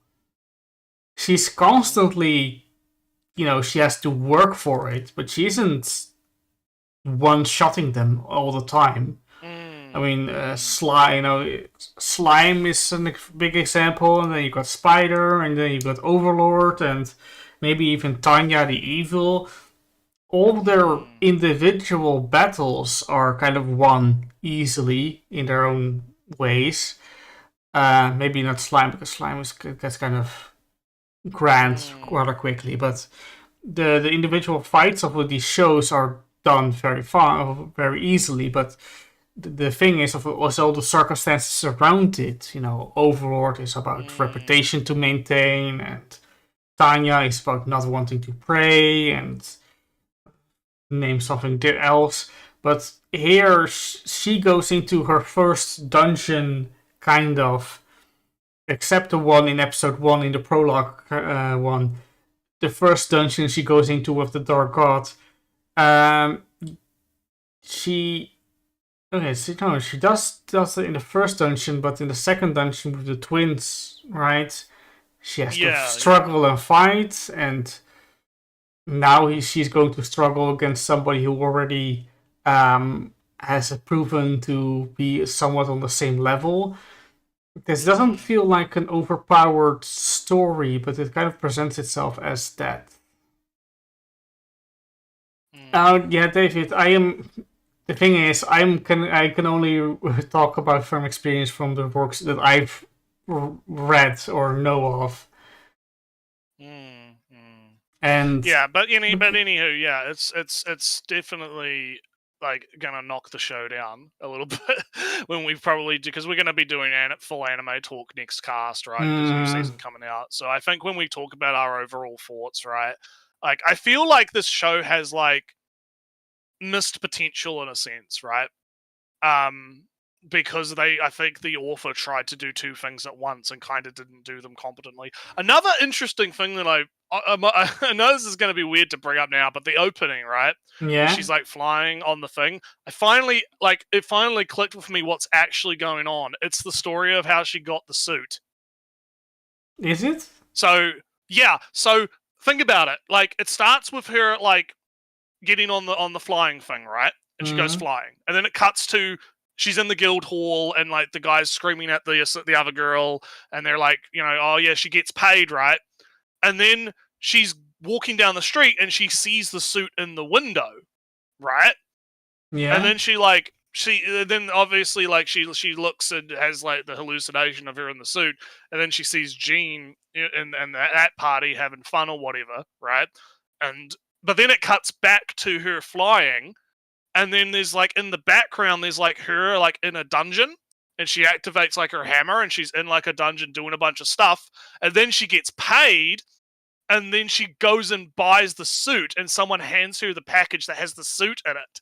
And then the ending of the OP is obviously she's still working as the assistant, but she has her like outfit at home, right? That outfit that was in the window. So the opening is telling the story of how she got the outfit. And I only clicked with me like literally this week because I was watching the OP, because I actually like watching the OP, and I'm like, wait a minute, there's actually a narrative here. What? Shit. So you might have to watch the OP again, Ellie, with that in mind, and you might pick up on it. I'm skimming through it right now, but then I wonder what the flying is about.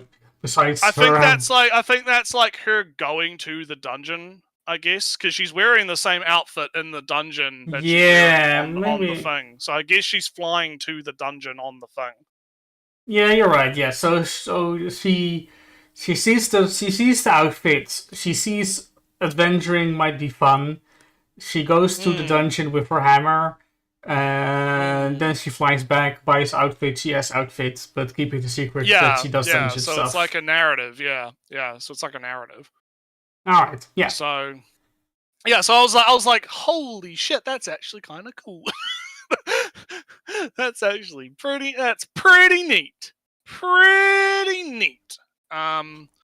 But yeah, other than that, yeah, I don't think we've got too much else to say about it. We could jump to good old Red Ranger, because we got Red Ranger down in the bottom corner there. Red Ranger, pretty alright this week. It's mostly just continuing the fight with the sand guy. He's stolen the Kamen Rider outfit, and he's fighting our guy.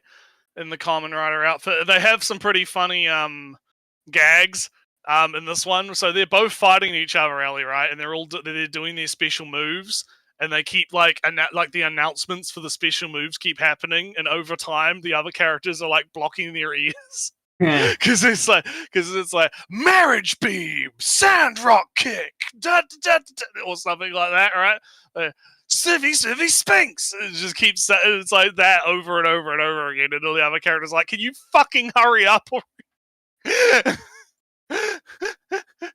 So yeah, but other than that, it was pretty, it's just the fight. Oh, big friendship. Oh, the bad guy actually has tragic backstory, good intentions, turned evil, corrupted by power, bad thing, Ah, no, right, ah, no, that's no good, that's bad, right? Yeah, so, pretty much now the bad guy has been corrupted, and he's gonna go destroy the city because he's turned into a monster because of the fucking demon seed or whatever. But it's good. It's good. I'm still enjoying it. It's fun. It's good. Can't really say much else about it. Because there isn't really much to say. Like what do I say? Oh, there was a fight, right? Oh, right. And there he's talking about bonds. Yeah, and he's talking about bonds. And there's big friendship and big, no, don't be evil. You don't have to be evil. Make up. It'll be good. We'll be fine. We can win with the power of friendship.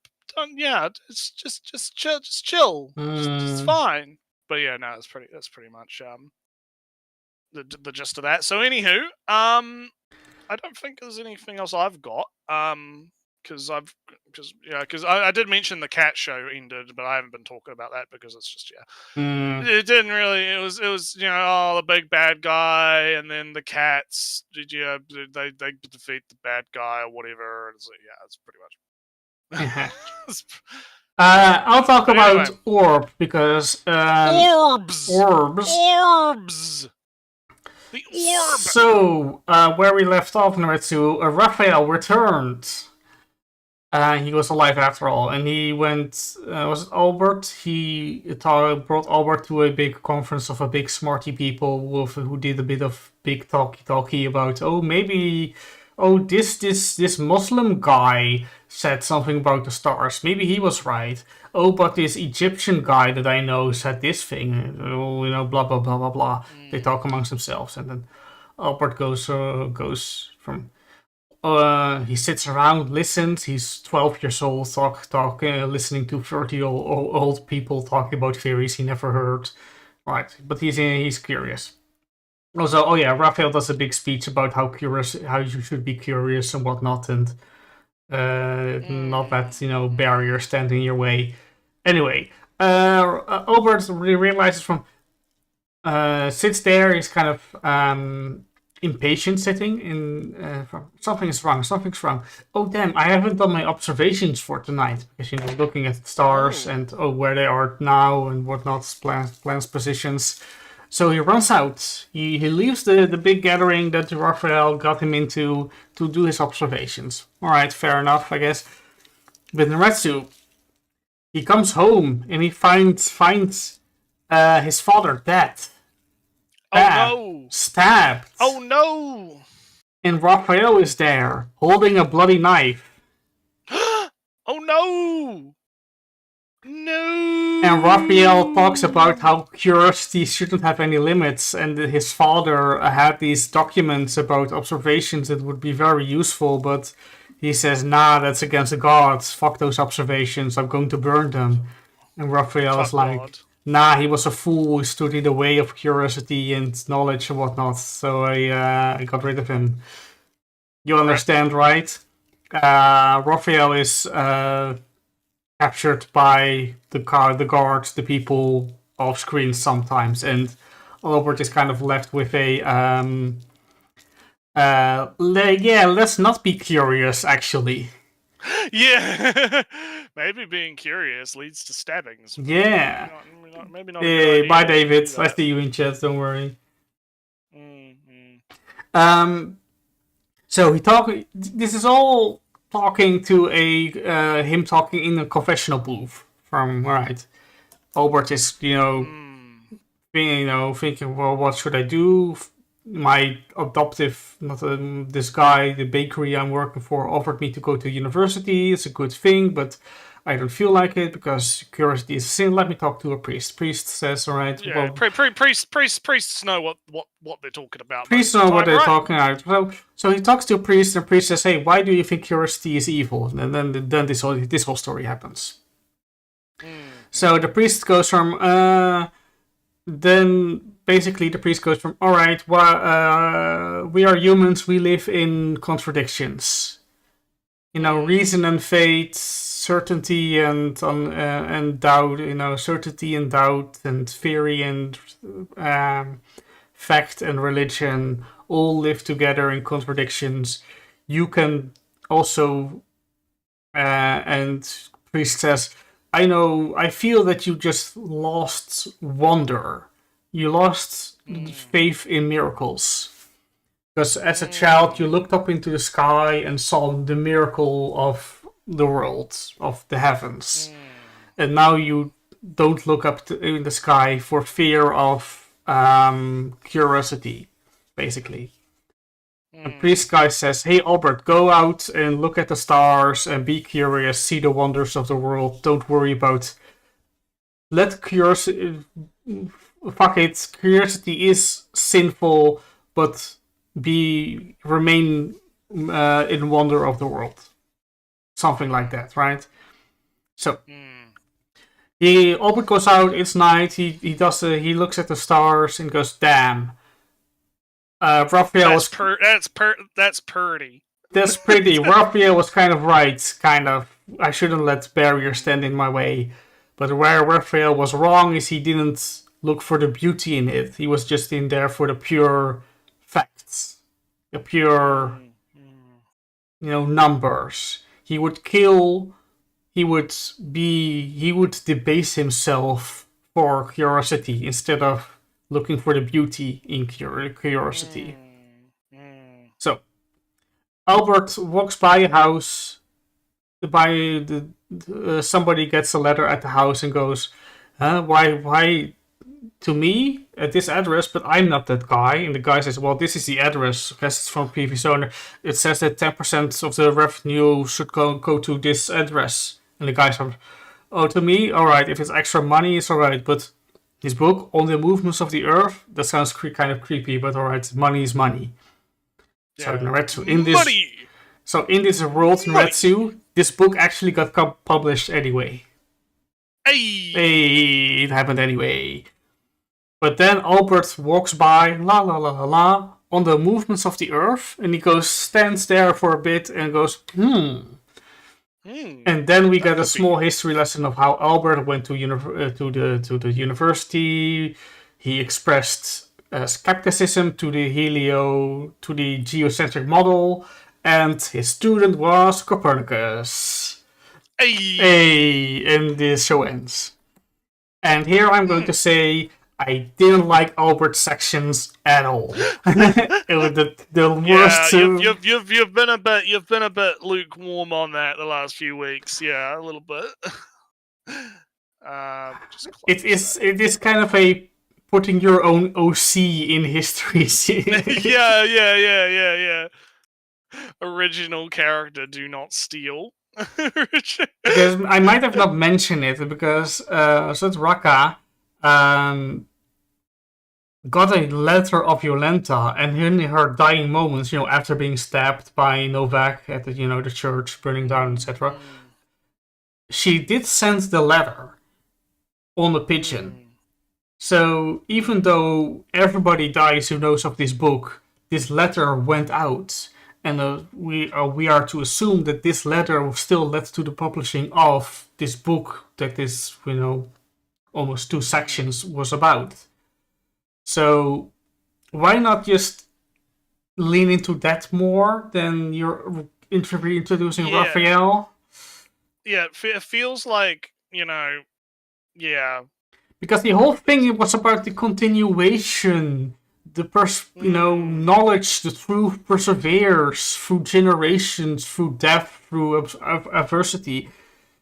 And it's all kind of put aside to have a Raphael come back from the dead. That's not continuation, right? That's skipping the line again or something. I don't. Yeah, no, I get what you're saying. Yeah, it does feel a little bit cheaty, I guess. Against the message even, because Mm, because Raphael was out of the story, out of this line of succession. And this whole thing was about the line of succession, and now he's back, and it's big cheating, and I don't like it. But anyway, good show, except for like the last 2 episodes. It's a shame in that sense. Yeah.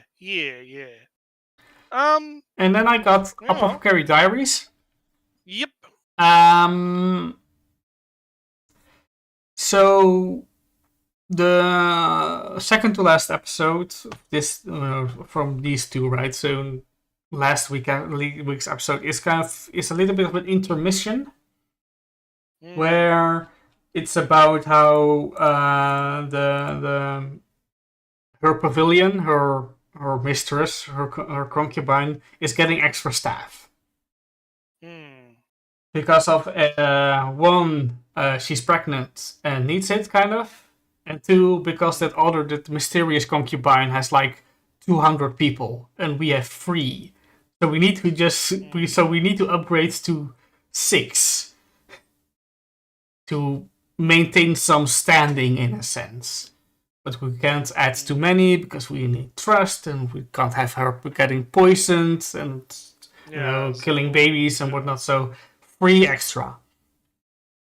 And they're sisters or triplets that look identical except slight change in eye color. That's the only way how you can differentiate them in the show. But they promise they will do a thing that make them a little bit more recognizable with a little bit of color in their uniforms. Anyway, Mau is invited to do a horror stories, around the campfire. Except not in the campfire. They are doing this indoors because it's kind of chilly and with some charcoal burning, warmy place. Anyway, they're telling stories, blah blah blah. The stories don't matter all that much, except the last one. This older this older servant woman is talking about how the Empress knew of the previous emperor, because remember so the previous time the emperor has a thing about picking the youngest possible. Remember from previous episodes? Yeah.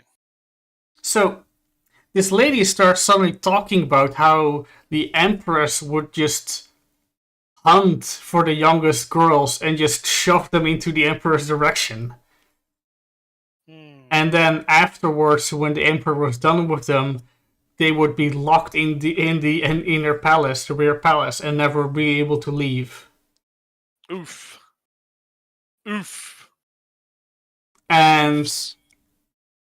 But so this whole time, Mama is getting tired and drowsy. It's late at night and they're telling boring stories. Who can expect? But Noretsu, oh no, Noretsu! Carbon monoxide poisoning. They're sitting in the fireplace indoors. So Mama realizes it in time and opens the doors and windows and whatnot. And suddenly Noretsu, the woman who was talking, doing this story, was like, damn, too soon. Just too late. And Mama looks back and damn, ooh, she's gone. And then it was like, oh yeah, I was the lady who did that died, and we were hoping there would be a replacement. And oh no, was he actually a ghost? Oh boy. But anyway, previous emperor was kind of trash, and the empress kind of enabled it. That's the last episode. This episode, Jinji is invited to go to the northern province where the mysterious concubine comes from. The Emperor hasn't been to this province, even though it's a big, powerful region. So this entourage is coming instead, kind of. It's also, a bit of a power display, etc., etc. But now more than ever, Jinji's identity is praying for Mao Mao. Jinji is also kind of saying, all right, I'm going to tell Mao Mao. This charade, we can't keep it secret anymore. We are doing all these precautions, all these protocols that don't make sense if I'm just a eunuch, etc., etc. So we're going to have to tell her. Anyway, alright, so Jinji is at the banquet, he has to wear a face mask, it's summer in China, tropical region, Jinji's overheating. Mamo kind of drags Jinji outside to get some water outside of the public because he has to wear also a dark mask to hide his face or something. Anyway, blah blah blah, nerdy, bang, bang, shots, gunshots, musket shots, Oh no! Assassination attempt. Oh no! Jinji jumps through in the water through a waterfall. Assassins think, damn, he's dead. We won. Good. Who cares? Hey! Damn, but the rest is a cave behind the waterfall. Jinji knew about this. Oh yeah, smart Jinji. But he's still missing from the party. His servants and whatnot will get to him some time. But in the meantime, we have to deal with the situation. Mamo undresses almost completely because Mamo doesn't care. Just her undergarments because Mamo doesn't care. This is about not dying from cold right now. I don't care if you see more skin than usual. Jinji does kind of the same, but Noretsu, Jinji can't undress too much because he's not a eunuch. And Mamo will find out. Anyway, they go through the cave a little bit and they find that they are, say, beneath the ground level. They have to climb up through a hole. Neither of them can go through, but Mao Mao would be able to get through the hole if she stands on top of Jinji. Kind of a breach of protocol and standing, but it is what it is. Oh no, Mamo slips. Mamo falls on top of Jinji. Oh damn. Episode ends. Okay, I guess the secret will be revealed. The secret is revealed, and Mao is confused at the end of episode, and next episode we'll deal with it. Big confusion. All right, well, sounds good. And the series finale should deal with. All right, Jinji's not a eunuch, therefore he's probably important. Therefore, probably royalty. Therefore, probably the son of the concubine. Therefore. He's actually the son of the emperor, therefore blah blah blah blah blah blah blah. Oh shit! Yeah, the whole cascading therefores if thens will occur. But right. That's it. Oh, sorry, I'm in the wrong. So next week will be, well, maybe not next week, but next stream I should say. We also very boring for the audience, interesting for us.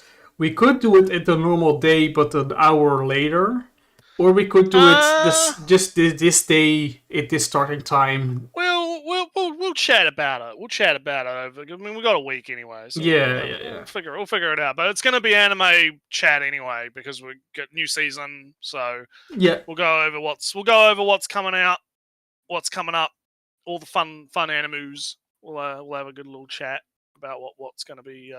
We'll give our ratings for the season of anime. Yeah. No, we won't. We never did. And we'll finish up, any stragglers from this season. Yeah, like Apothecary Diaries, and that's kind of my only show at the moment. Oh no, yeah, I guess. I think I gotta do because the thing is, Solo Leveling's 13, so that's still got another one left. So if we did, if we did it today again, then it would actually work out because there's another one I can do But that. yeah, We can do that. We'll figure it out. We'll figure it out. But anyway, it's good to see you guys again. And we'll Yeah, catch you guys. slightly shorter stream this time. 2.5. Yeah, well, the video wasn't that eventful. So. No, it's kind of, I don't know, vague and. Yeah. Well, Well, it happens. It happens. I thought it was a fine watching experience. Yeah, anyway. not every video can be bombastically fun. But anywho, we'll catch you guys next time. Later. Bye.